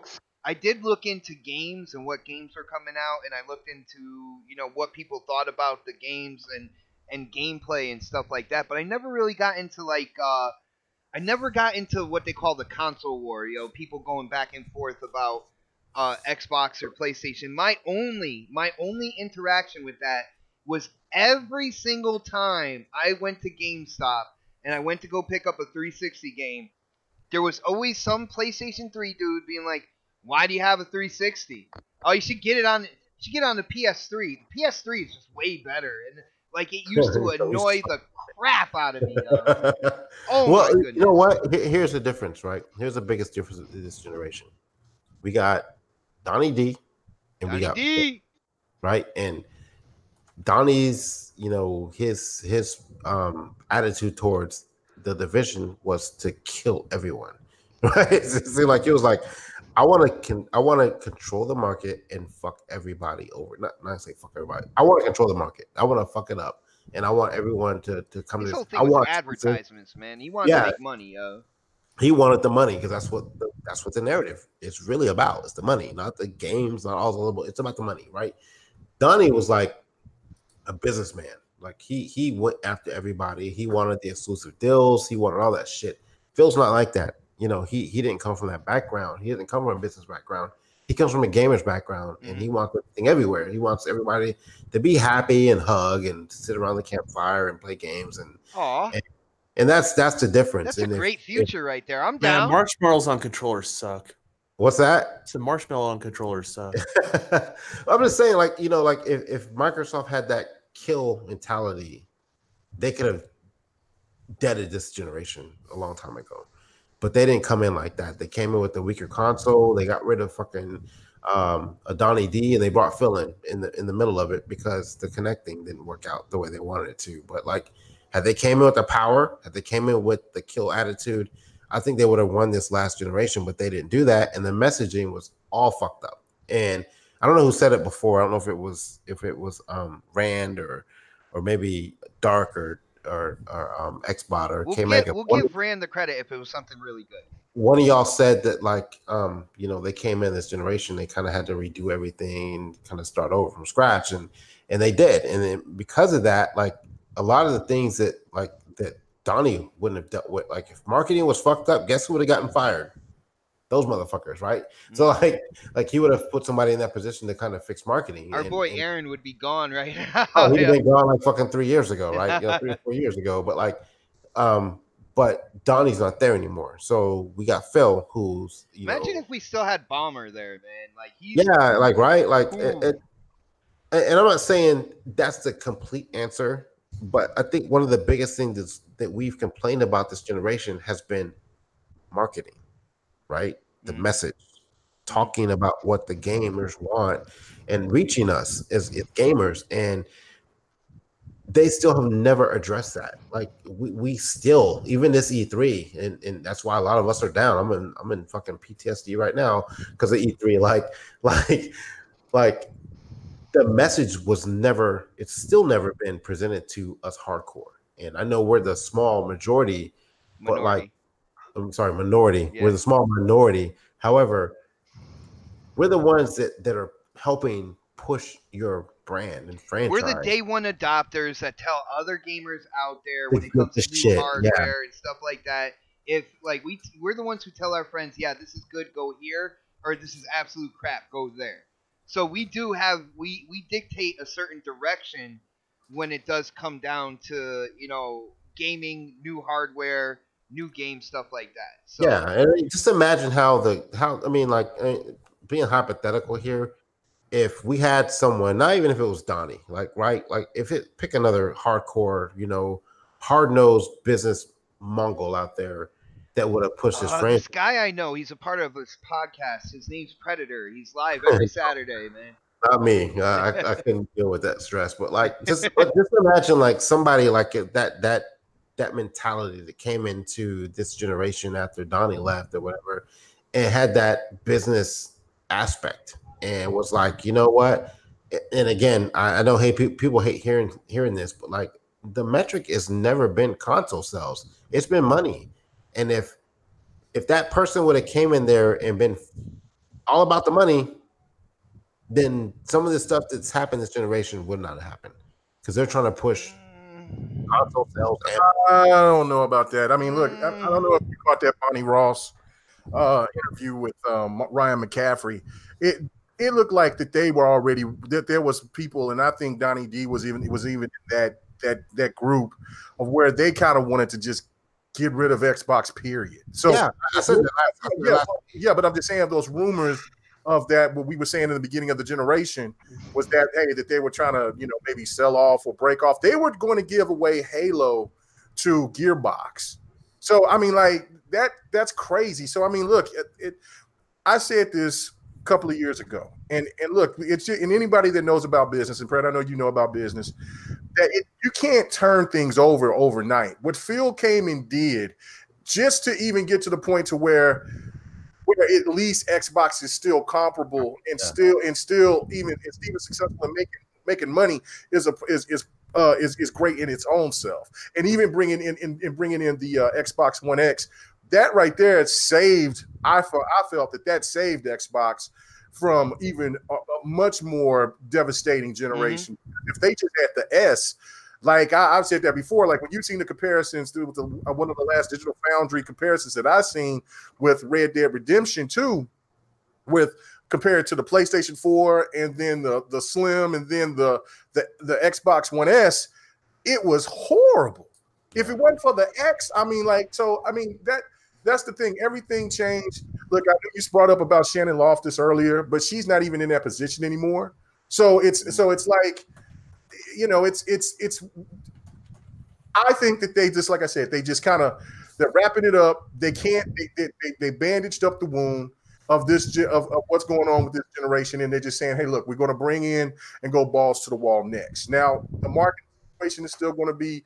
It's up in the air. Everything is pretty much up in the air because we don't know what's all going on. But I mean, for everybody just still having this mentality that we're just going to get Candy Crush games because of Game Pass, I think that's ridiculous. I really do. Yeah. And not to I don't want people to forget that the stuff that we're seeing now, in terms of Xbox games going on PC, the whole Game Pass thing, this is stuff that quite possibly saved the Xbox platform from being kind of like exterminated. Like Phil, I really feel like Phil came in and pitched this to Satya, and this is what really got them to kind of double down in the gaming space as Microsoft really, put in and be dedicated to the Xbox division.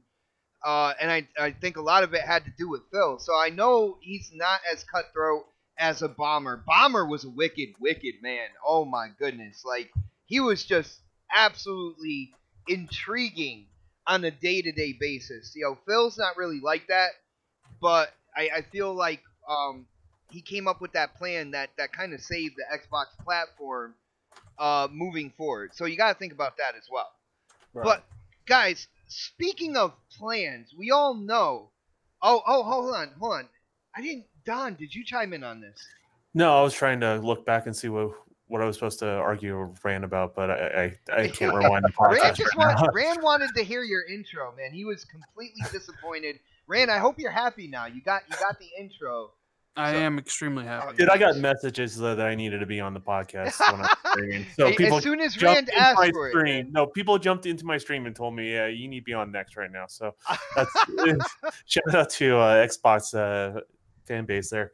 So what was the original question? It Like, was kind of like PlayStation. Sony's strategy moving forward, being about the hardcore gamer, focusing on first party, but also dealing with the second party kind of like contracts when it comes to games, locking down exclusive content when it comes to multiplat, really focusing on those three things moving, into the PlayStation 5. Do you think that is the way to go?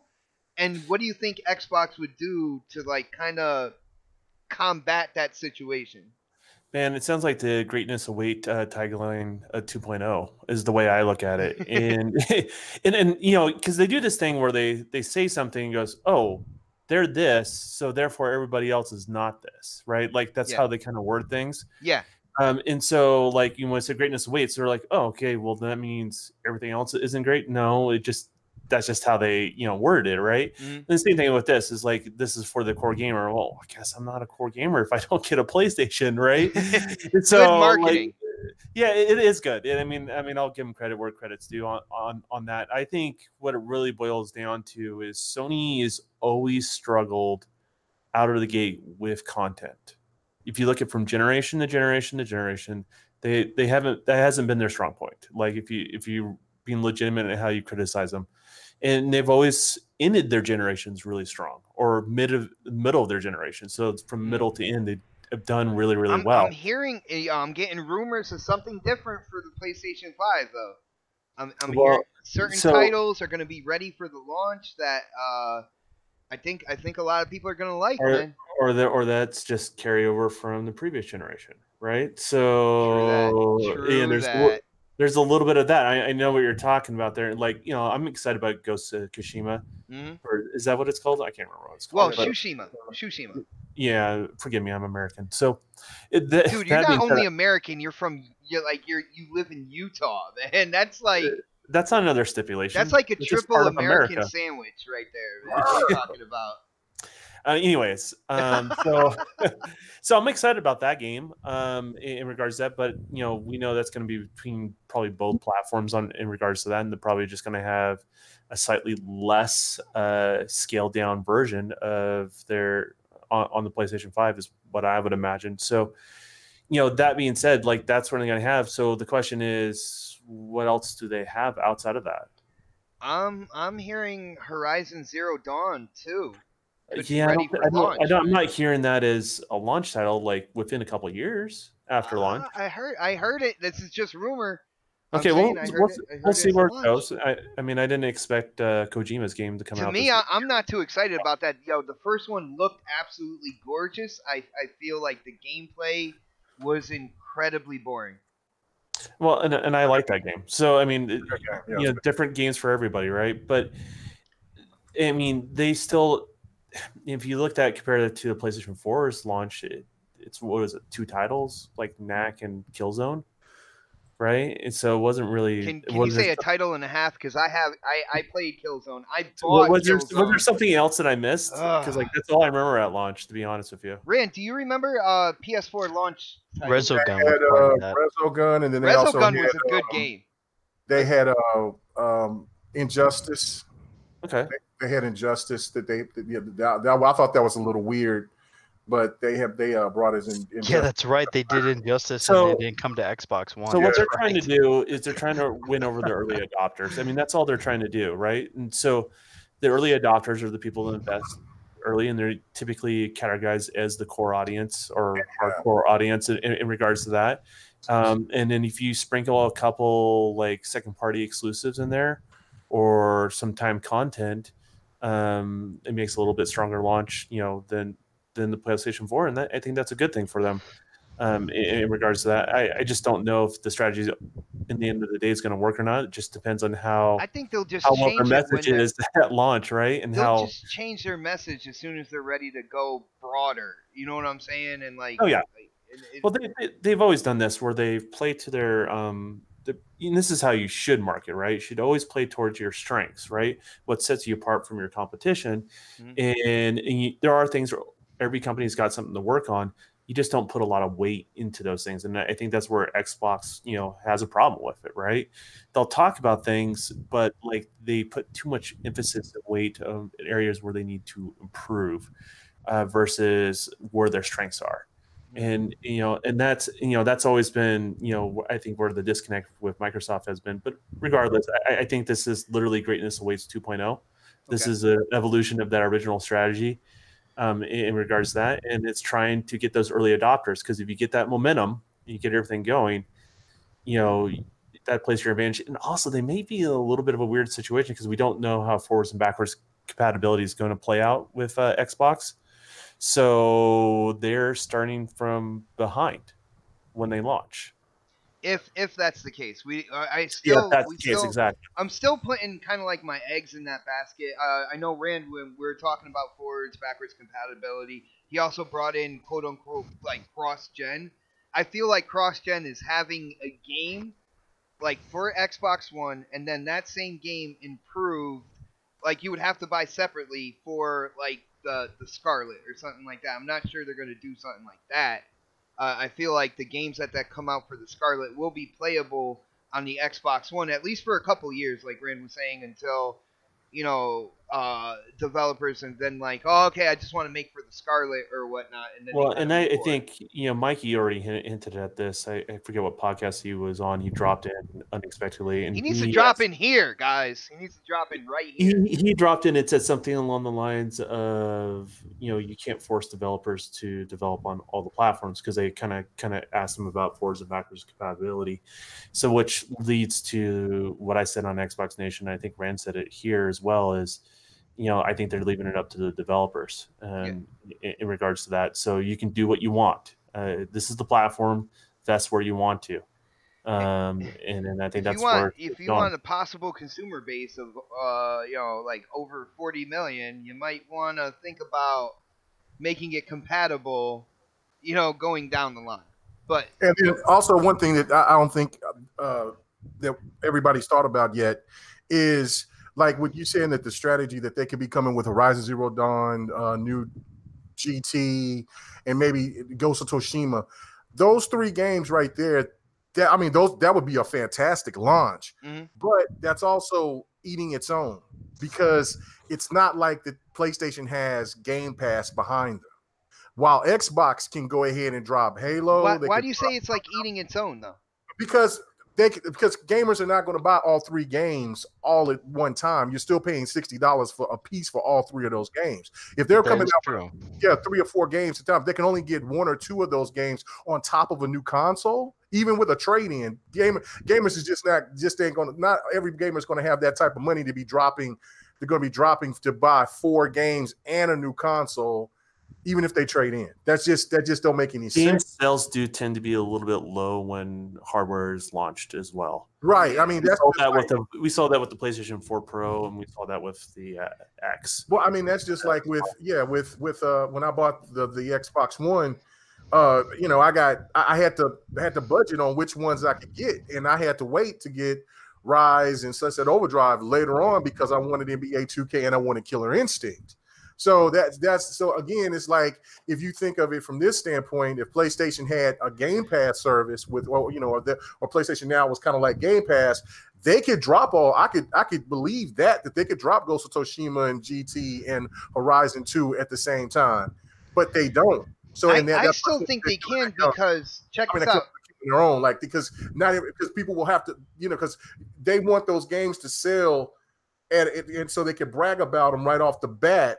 And if you have those games coming all at one time, then it's gonna hurt one or 2 if not 3 of those games, because it's taken away from their market share. Now check this out, and Rand, I want you to chime in on this as well. Like, when I look at a launch lineup, it's not, in my mind, business wise, it's not just for sales in terms of everybody picking up those games, but I feel like the bigger the launch lineup, the more it helps with the mind share going into that generation. Like, oh man, look at the lineup. Like, this is absolutely incredible. I'm gonna grab these now. I'll grab that one in like a week or 2 or whatnot. But it really creates a mind share. Like, oh man, I gotta get on. That Scarlet. Look at all the exclusives they have on there. Or I gotta get on that PS5. Look, they got like five new games that are like on only that console or whatnot. Do you agree with something like that? It's not just about sales or anything like that, but it's more about mindshare at the beginning of that generation. Yeah. I mean, You know? I don't know. Is it about mind? I'm actually kind of confused about the question, to be honest with you. Well, because Welcome to the next podcast. K Mega is saying that if they come out with all those like Ghost of Tsushima, Horizon Zero Dawn, and say like a new Gran Turismo, that they're actually biting the heads off of each other, coming out with those 3 games at once with the launch of the PlayStation 5. I'm saying the more you can put out at launch, the better it is for that company and that hardware, because it's not necessarily how many games you're selling, but you're creating a mind share. You're creating a want for that product, because look at that stellar launch lineup in all those games. So it's not necessarily about the bottom line on that, but it's about gaining momentum in the gamers' minds. So kind of like the Nintendo Switch strategy. Or no, wait, Odyssey didn't launch with the Switch, right? It was Zelda that launched with the Switch. Yeah, Zelda just Zelda. It was a Zelda yeah. machine. Yeah. I mean, yeah, I mean, if you have a great launch lineup, that does go a long way. I guess that depends on, like, if Sony's willing to lose money on individual sales of their high-profile games at the expense, or if they're willing to get more mind share and sell more consoles at launch at the expense of selling less overall of the titles, then that could be something. But I think they're probably more invested in the idea of like the IPs being worth something down the road. So I don't really see a scenario where like there's a bunch of new big IPs launching for the PlayStation 5 at the same time. I think they'll spread that out. I think what Sony's saying, and like what Don was saying, like this is their marketing message they're going to go with for PlayStation 5. Yeah. Greatness 2.0, we're for the players. Hey, you like AAA games, come play with us. Mm. And they're basically telling you their strategy up front. Like they're focusing on the AAA publishers, so expect probably co-marketing deals with the new Assassin's Creed or the new Call of Duty, to basically drive home when you watch TV or YouTube that the PlayStation 5 is here, and the PlayStation 5 is aligned with the big, huge games. Yeah. Right? So you put that in your head, like, like next gen's here, PlayStation 5 is all over the place. So that's kind of what, like, at least what I think is going on with some of that. I think Ghost of Tsushima, I don't know when Ghost is coming out, because they could hold that for launch. Maybe that is the big launch title. Maybe they just launched it on PS5 and PS4. That's the one I'm thinking of. At launch. Yeah, and then Horizon Zero Dawn 2 will probably launch February of 2021, because February of 2017 worked out very well for them. So there's really no reason why they needed it. You need to like maintain the momentum. Move it out a little, yeah. You just have it in the launch window. A little bit. Maybe yeah, I mean, who knows? I don't really expect God of War 2 or Spider-Man 2, or those will be probably beyond 2021. Has it even a new Uncharted potentially? There is that unannounced studio that supposedly is working on a new Uncharted game, Uncharted 5. That could show up, but it just seems like that's what Sony's going to go after. They're just going to target those people who already buy the consoles right away, the hardcore, and message to them. Where Xbox is going a little bit differently. Although with a $500 console like Anaconda, the message is, I mean, that's still pretty hardcore. I mean, like, casual ain't buying no $500, Xbox Scarlet. So, yeah, it's definitely gonna be interesting to see like how the marketing comes across and who has timed exclusives, who has marketing rights for what, all the ads and different things. It's gonna be pretty fun to watch. Dude, I'm excited because true series of new hardware, and I'm on YouTube, and Rand, you're on YouTube as well. Like, this is the first time we're gonna be covering this stuff moving into the launch of the hardware, and I am really excited for it, man. I don't even know like what to do in terms of my next video, because like I want to go here and I want to go there and I want to go there. Like, this is an exciting time to be a YouTuber, man. But on that note, I do want to hit this. It's in the title, so I want to hit this before we kind of go. Time flew by tonight. It's been crazy, but let's get into EA. Electronic Arts is at it again, guys, and they were at the UK Parliament. They were brought there to talk about their system and why it's not gambling. And for people who don't know, I'm talking about like the packs for Ultimate Team, of course, which is in Madden, which is in FIFA. They're quote unquote loot boxes, and EA came out, and I love this. I love this topic. EA came out and said, well, we don't call them loot boxes. We don't call it gambling. We call them surprise mechanics. Like you put in money, you get something, you don't know what you're going to get, and then poof, surprise, here it is. They say it is quite ethical, and it is not in no way gambling. Many people have fun with this mechanic. Who wants to start with this? Who wants to share their feelings? I'll go first. Dark, because what do you think? I gotta leave soon. So. Is this gambling, brother? Is this gambling? I mean, how is it not? Dude, I don't think there's because I mean, at least I know from Activision and Call of Duty. I mean, their stuff it's very it's very play to win or kind of gambling because you don't know what you're gonna get. I've never gotten any of the blue boxes from EA or anything like that or any of the other SKUs. You never any built of the an other Ultimate guys. Team in FIFA, man? No, dude, I don't do any of that stuff. I don't play. Something against football, sir? I don't play sports games. I'm sorry. I just don't. Pussy. Oh. I just okay, you can call me that. It's fine, whatever. Yeah.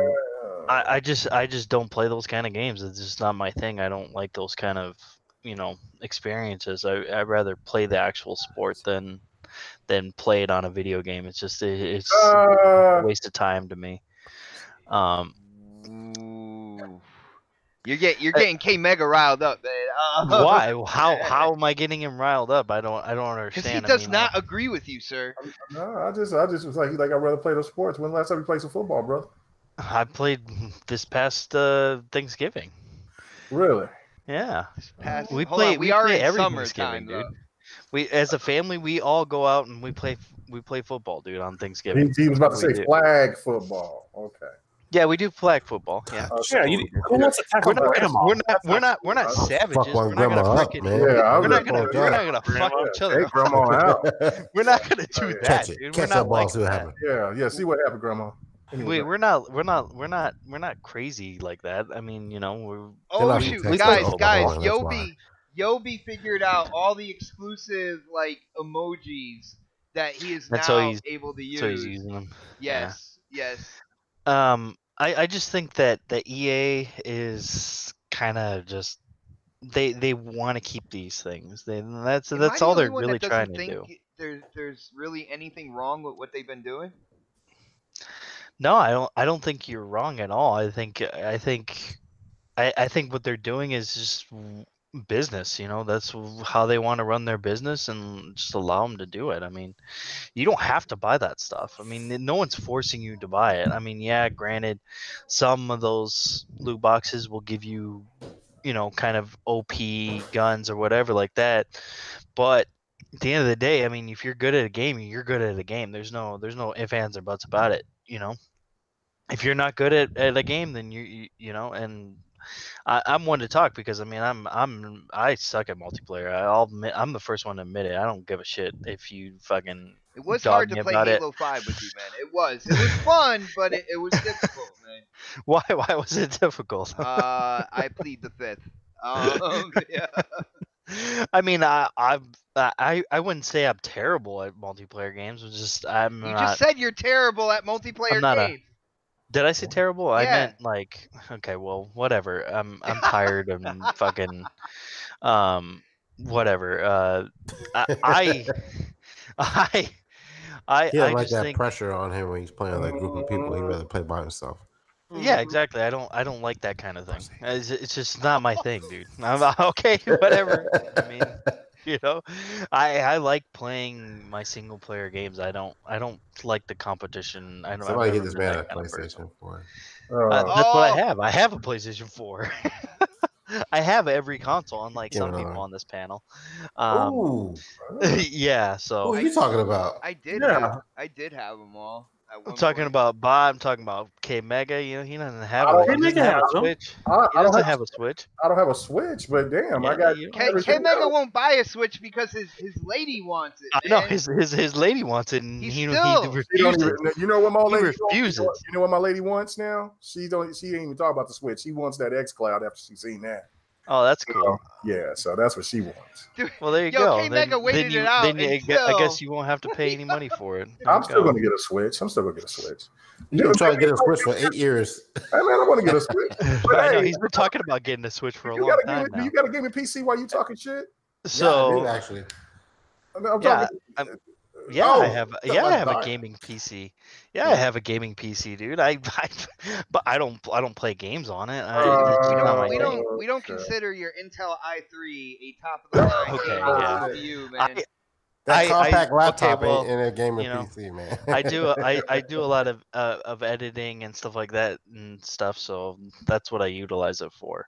That's why Um, your game sucks so bad. Okay. well, you know, I make more money than all of you on this panel, so it's fine. It's Oh! okay. I wouldn't say Oh, that because you don't know how much I make. You know how much I make, dog. We have officially gone off the rails, people. You don't know It's how much I gone. make, I homie. don't know about that. You ain't paying me that well. Oh no! Damn, Yo, I all right, didn't hold on. Swapsies out there in LA paid that much, but that's Yo, okay. check this out, because we're Okay, his rent's like $10,000 a month. So yeah. Don's got a point there.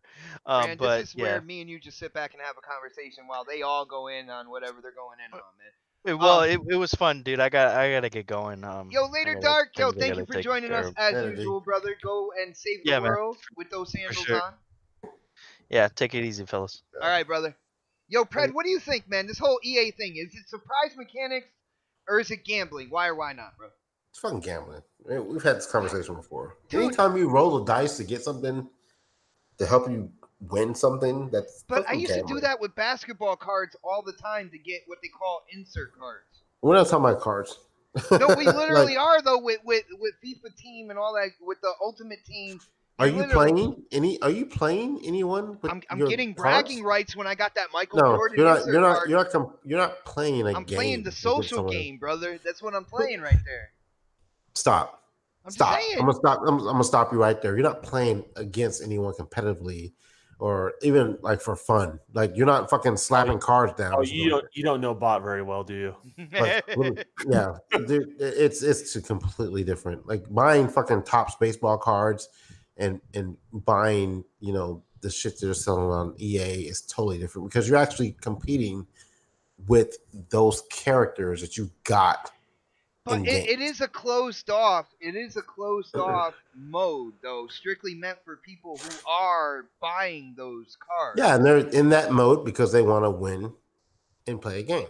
But they can You're not- play other modes and win as well. They could. That's an option. There's but they're options, not. They're not playing. They're not buying those cards to play optionally. They're buying those cards to play in that specific game mode. So yeah, it's gambling. Like anytime you roll the dice with a percentage, anytime they put like you have a 1 of 1 billion chance. Damn. of So getting hold on. The something. Halo 5 rec packs, no matter Yep, how good gambling. they were, they're gambling. Yep. But I didn't spend any money on them. What, and I what opened the about packs. Division gun drops? No, because you find those. That's different. No, but But it's they're random. still random. It's random, but you're not They're paying random. for it. You're not paying for it. I didn't pay for my rec packs either. You're brother. still gambling with your time. You can pay for your rec packs, though, can't you? You could. There is an option, but I didn't. Yeah. I never Take did. stuff in division too. Yeah. Yeah. Yep, you can. So if you pay for it, it's fucking gambling. You're gambling on a chance to get something. So there you go. Gambling. I don't care how you try to spin it. It's 3 fucking syllables. Gambling. Okay, people. I look at it and I think that the modes that they're talking about are sectioned off for people who like going in and doing that stuff. It's not affecting the entire game. It's not. And again, that's the difference with what you're trying to say. You're talking about the aspect of buying something to earn something or a chance to get something versus playing in a game, because I can still play in that game mode without getting those packs, right? Mhm. Yeah. So like, but you're getting those packs because you want to boost your level You want to get Pele?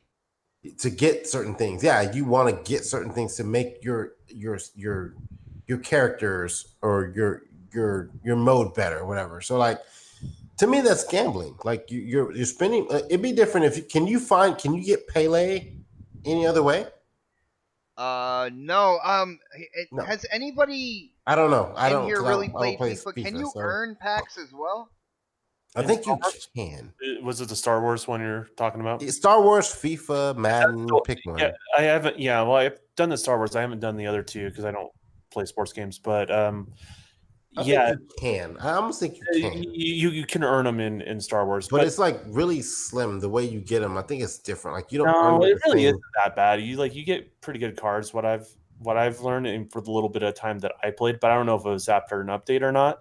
Yeah. But my other experience has been like the way they do the matchmaking. Like, yeah, you may have some people may have like higher tier cards and they say some certain percentage on it. The reality is they still get their ass kicked. And Yeah, right. Like it doesn't help you, but like yeah, the thing is like that, I think that was always way blown out of proportion because of that. But I mean, it started the conversation that everyone's talking about now. Is it gambling or is it not? well, I look at it this way, look at Fortnite, right? I use that as an example. And I don't play Fortnite, but we've had this conversation before. My stepson does, right? And literally, he just did it this week. I need some more V-Bucks. Like, it's to me, it's not really like it's almost like an addiction, right? Like, I need to get more. I need to. I'm trying to earn something, so I need to buy these packs in hopes that I get something that I can't normally get, and so they keep buying more of them, right? Like I'm like, what are you not getting out of these fucking V-Bucks that you need? Like, what are you trying to find? And if they gave me the option to just buy it outright, I would get rid of this whole gambling thing. But they don't do that. They give you a chance to get something. Like you get a chance to earn, the sweet business gun in Destiny or something like that. Like you get a chance by a roll of went back to year one, people. Nice. Yeah, because it's coming out in year 2. So like, and I don't even follow Destiny. And I know that you should know that, Pod. But like, if you get a chance to earn something, and that's the only way you can earn it, I consider that technically gambling. Like, but if I can go outright and spend $3, $5, $15 to get that one item, and or have an opportunity to earn it through packs, I don't consider that gambling. But if the only way you can get something is by paying for a roll of a dice and some packs for a chance, that's gambling. Period. When it comes down to it, like I'm really kind of like I'm stuck in a certain spot here because part of me is like, you know what, gambling, kids playing games, I can kind of see that. But then the other side of me is like, when it comes down to it, because everybody uses protect the kids, and I think the parliament said the same thing at one point in time, and I'm like, well, where the hell are the parents? And those are that should be the number one, protect the kids right there. That should be the first line of defense, because when it comes down to it, if you don't drink alcohol responsibly, you could become an alcoholic. So if you do spend your money on stuff like this, you could become addicted to a type of gambling. But to me, I don't feel like it's up to the governments to shut this stuff down. I think it's up to the gamers out there, and for the kids who are gamers, their parents to say be no. more responsible for what the hell is going on. You see what I'm saying?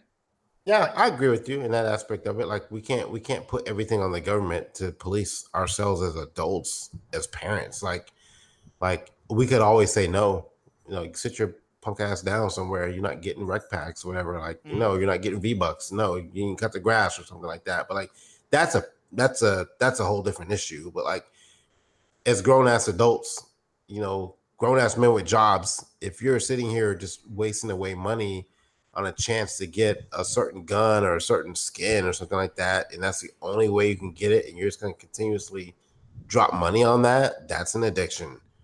That's gambling to me. Like, just stop it. Just like give me an option to buy it. Just outright. stop it. Yeah, somebody needs to make a Predator T-shirt. It says Predator, and then it says right below it. Just stop it. Yeah. No, I'd rather have the vote for Pred one. Vote for Pred. All There right. you go. All right.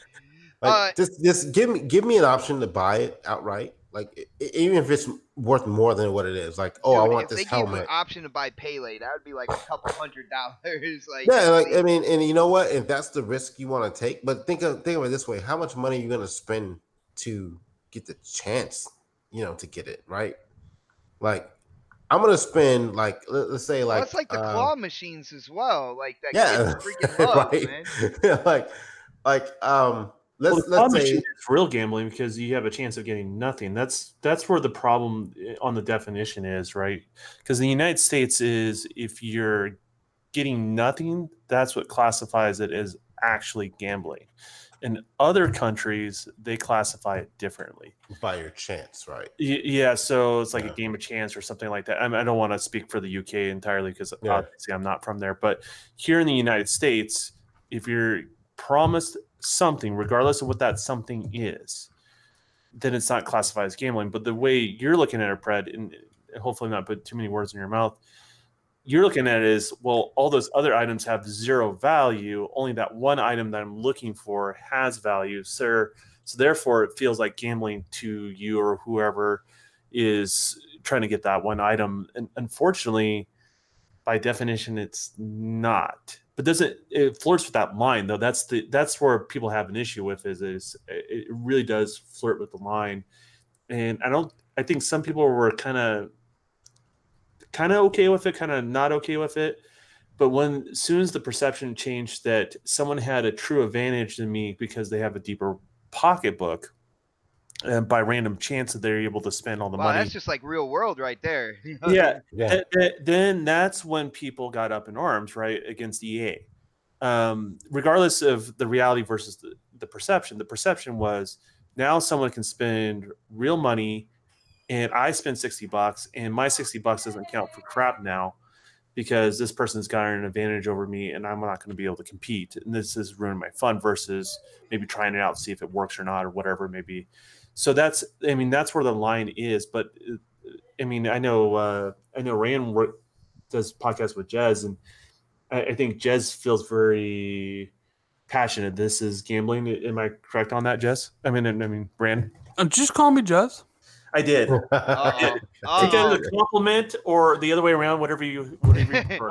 Somebody needs to tweet Jez right now, man. Randall Jez. Yeah, I'm not. I know he doesn't like Google. He hates Google. I'm not really sure. At least off the top of my head, I'm not sure what his position is on loot boxes. I don't think he likes them either.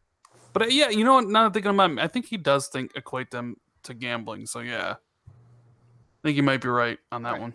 Well, yeah, I've ever listened to him. He feels very passionately about it. Well, Rand, what do you think about this? First, EA trying to pull kind of like a fast one here. It's not loot boxes. It's surprise mechanics. And I have my hands up. I'm doing the little quotes as we're talking about this. Like what do you think, man? Is this gambling to you? And do you think that like government should get involved like this, man? Well, it's a slippery slope to get the government involved. The government involved, they ain't gonna want to leave. And they're just gonna try to take more and more. I don't particularly like loot boxes. Like, I'm fine with the idea of like, I don't know. Like, I didn't really mind Overwatches. I had an issue with Star Wars Battlefront 2s. But I don't really. I've never engaged in loot boxes. I've never bought them. I never spent real money on them. But I know that's not the same for everybody. It's like some people get addicted to that type of gambling, like people get addicted to real gambling. Mm-hmm. Obviously, EA's feeling the heat. Loot box is kind of a very negative term now, so obviously they want to shift away from it. Rather have it be surprise mechanics. Surprise, you got something. I mean, it sounds kinder. It does. It sounds great, man. Yeah, I mean, there's that. Sounds like a cake. I forget what senator or congressman was talking about, like banning loot boxes from games, and that's mine, unfortunately.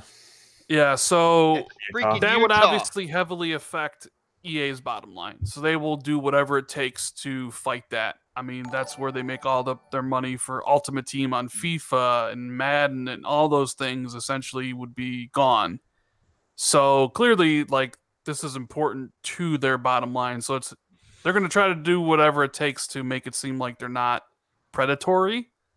But I have noticed, I don't know if you guys have noticed, ever since Star Wars Battlefront 2, the loot boxes have kind of disappeared from most games. Nobody's willing to touch it. Except for Call of Duty, brother. Call of Duty gets away with it. Yeah, and NBA 2K. And NBA 2K gets away with it. They keep on doing worse stuff every single year. Well, but like that's my biggest issue is when you start taking away these sort of things or these additional revenue streams or lowering risk for publishers when they make games. You get a couple different things. You get less games is a big part of it. The other big part of it is they're going to find that money somehow. They're going to find an alternative way. And now you see with 2K and the way they're doing advertisements in games. But that is being so blown out of proportion, man. No, I understand where that's coming from. I'm not taking sides on it. I'm just saying, like, I don't. I think that's pretty. I think that's pretty weak. Dude, the only thing bad about that is that it's not skippable. But other than that, the TV show is off air. But the way 2K take, you know what I'm saying, has their microtransactions, it's way too much. Plus, on the fact that you have to play, you gotta, if you want, you got certain different packages to buy, kind of like Call of Duty. You could get $150 version, $100 version, a $70, it's a $70-$80 version, and then you got a $60 version. That's you know what I'm saying. That's insane. You know what I'm saying? On top of putting ads on there, I mean, just look at what happened with Street Fighter V when they try to put the ads on there. They got lit the fuck up and then they took them away. I think here's the thing, like, a little too much. Well, hold on, real quick. I just gotta pay the bills real quick. Yo, shout out to the Board Game Renegade. Sorry, brother. Board Game Renegade for hitting up the super chat. He says basically, the card game booster packs are the original loot boxes, and I think he has a point there, because you would buy booster packs not knowing what you were going to get, and then anything that you did get, if it was good, it definitely in turn, when you're playing that card game, you have that boost, the potential boost over your opponent that you're playing against, and nobody says anything about those in terms of gambling. Yeah, I mean, regardless, that's the thing. Is like when we complain about things, right? As gamers, the thing is, what are they going to replace it with? Right. And that's the thing you always got to look towards, right? Because there's going to be more and more of these business models of different types.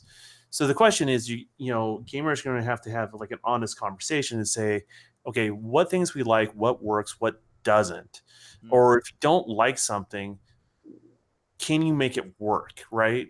Can you try to find a middle ground with that publishing company? And I think that's, you know, as gamers, I would like to see more of that happen. I know that's a tall order to ask because everyone feels like they've been jaded, but I think that's in a much better place versus additional things down the road that people are just going to get more and more frustrated, more and more upset down the road, to be honest with you. So I got you. I mean, at the end of the day, like I said, I'm in a tough position here because, like, in some ways I can see it, but I grew up collecting sports cards. Most of them were basketball cards, and I grew up like in the Jordan era of basketball. So every time I opened up a pack of cards, they have the odds right on the back of the pack for insert cards, and I was always looking for that Michael Jordan insert. And for the times I was heavy on that, I ended up getting a stack of 45 different Michael Jordan insert cards that are worth a shit ton of money now. But in my mind, I can, I see that in relation to what's going on with like the Ultimate Teams and stuff like that. And I feel like, well, if you don't want to get into it, if you don't want to spend that money, this is clearly a mode where you are going to spend more money on. If you like say soccer or football, but you don't want to spend all that money doing the Ultimate Team, then you got the season, you got the online multiplayer, you got other modes that you can get into that still make that $60 you paid for that game worth it. No, I agree with that. That point I agree with. I mean, because if to be honest, NBA 2K, just that game alone has more content than I most. have more problems with NBA 2K in the fact that when you create your own player, you almost have to buy virtual currency the first year. Right. You do. And that's the thing. On top of that, adding more revenue into it, that to me, that's insane. That's what I don't like is that when you, and then plus on top of that, their servers are absolutely ass. So it's like, you know, I'm paying for this character that you want me to and I can't even really grind because I'm so far behind when I'm going to want to play in the park or if I want to do this and that. And so I have no choice but to spend money. And then I jump on and these servers are like ass juice. It's ridiculous. Yeah. Where's this money actually going? You know what I'm saying? So that, but for content wise, FIFA and NBA 2K, they got more content than most of these single player or multiplayer games out there. They have tons of content. Yeah. You have options to play the franchise mode, whatever. It's just that when you're adding more to something like the advertisements, and then you're not helping. Well, see, the thing is, within the game that could be fixed. That's what I have a problem with. NBA 2K TV is a seasonal show, and when the game drops, they have that show, and it goes throughout the year or whatnot. It is now off air, and they did fill it with advertisements. Talking about 2K19, people. Obviously, we're right around the corner for 2K, 2K20, right?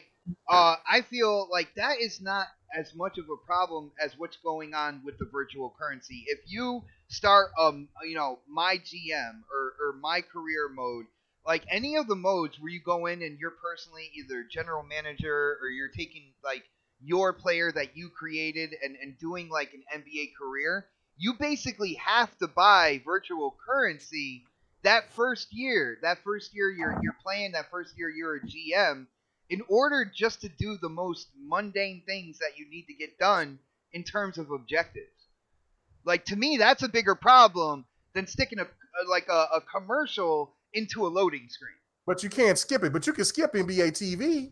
That's the thing. Yeah, that's like, weird, isn't it? You can't. Yeah, that's what I'm saying. You can skip not watching Rachel, but you can skip Rachel, but you can't skip this commercial. Even with Madden, when they do their little commercial things, this is sponsored by Snickers. You can still hit the button and say, "Hey man, get the hell out of here." So that to me is like, I get it. You know what I'm saying?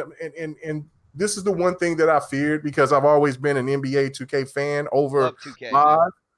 But I always feared once they got so big, would they resort to this, to this? Because I mean, this is just business, and they slowly have, and now it's like, what are they going to do? But I definitely agree with Don, and I agree with anybody else out there that feels, look, there has to be some kind of responsibility here, and they're going to add something else. I mean, we haven't had games be the prices raised in I don't know how long, and you have these other options of where you win, and now they're already like with Call of Duty, they're taking away the season passes, things like that.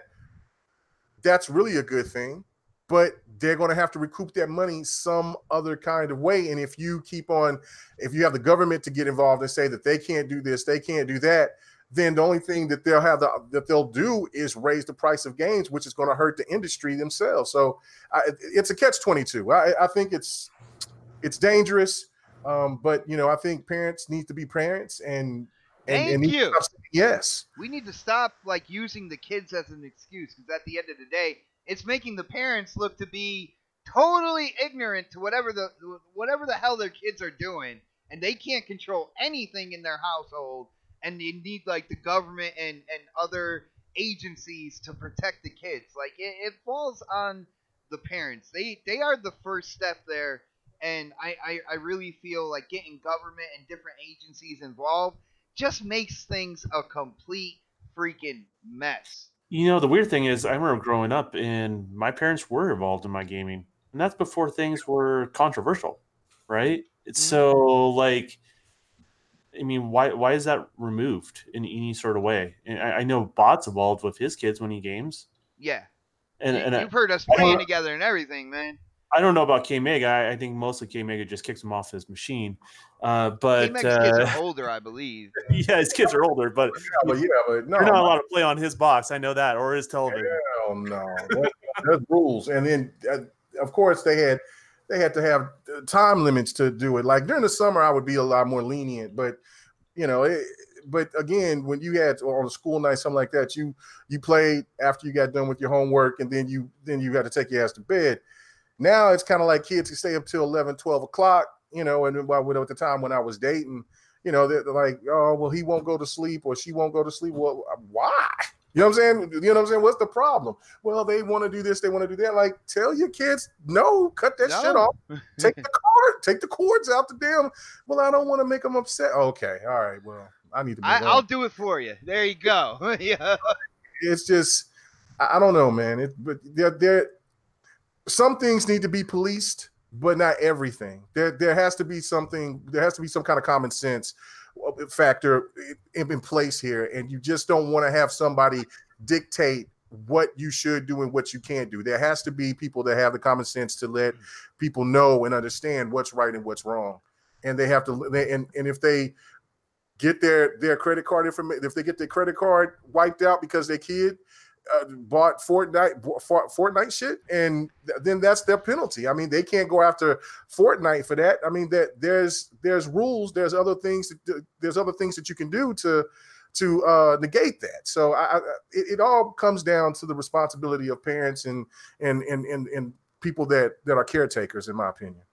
Yeah, definitely, man. You caught me mid-vape, by the way. Hold on. Oh, my bad. No, it's all good. And I don't want to keep Rand too long. We've already gone well over 2 hours. So, guys, I think this is going to be the point in time. Like a 40-year-old with a comb over. We got to get the plugs in. And I just want to say thank you to Rand, man. It's been a long time coming. I know we've talked a couple times about you coming on the show, and then something happened with me, and unfortunately it fell off. I got to say, man, thank you so much for bringing some class to the show tonight. It was definitely appreciated, man. I love having you on. I hope you had fun as well, and you'll come on again at some point in time, bro. Yeah, of course. I had a lot of fun. It's been a long time coming, but thank you guys for having me. And yeah, we'll have to do this again sometime down the future. But you're right, 2.5 hours approaching 3 on a Saturday night. Xbox. Yeah, I'm sorry, man. I know gamers got a game, man. Why don't you let people know? Why don't you let people know what you're up to? You got Xbox 2, you got your YouTube channel, and let people know where they can get a hold of you, brother. Yeah, sure. If you want to check out the content or the podcast with Jez, the Xbox 2, you can check out my YouTube channel, which is, Randall Thor 19. I'm sure if you type it into YouTube, you'll be led right to there, and then that'll have links to Twitter and all that stuff. So if you wanna check it out, I'd appreciate it. Nice, brother. And Mega, I hope you put down the controller. I think you put down the controller when you got into our last topic. I feel like we really had full El Mega in full effect. Why don't you let people know what's going on? You like how I just slipped that in there, right? Yeah. I saw that. But what's going on with your YouTube channel? I know you got GRG. It was just popping last night. I know people got to go and check that if you haven't checked it out yet. But you can let them know, man. Yeah, man. Just check out the channel, K-Mega405, man. Appreciate all the support that I do get. I know I don't make videos all the time, but got to work, take care of other things. Got a new little one in the house, puppy. But little puppy named Save Lock. No, the puppy's named Briggs. So, I thought it was A button. No. Oh, it should have been A button. Oh, dude. Nah. He's going to be too big to be an A button. He's already 20 pounds and he's only 5 weeks old. On your controller, they're. Yeah, but anyway, check out my channel, man. Big shout out to everybody from the GRG podcast. Go check them out, sub everybody here, support them, and see you guys next week. Nice. Predator, when it comes to this show, you are never last. So why don't you let people know where they can get a hold of you, brother, and if you have any plans throughout the week for any kind of guest appearances or anything like that, man. Predator Space H2S pretty much everywhere. Xbox, PlayStation 4, Steam as well. I'm also on Switch and MySpace. But you can also follow me on Twitter under the same name. That's about it, man. Nice. And Thanks definitely for coming in. Long time no see. And make sure you guys vote for Pred. he brought some class tonight, man. It's something we've been lacking for a few weeks. So I know I enjoyed it, man. I'm just saying. And yo, definitely check Predator out on MySpace too. I'm just saying you got to check him out there. That's where he is mostly. Make up MySpace page just for this.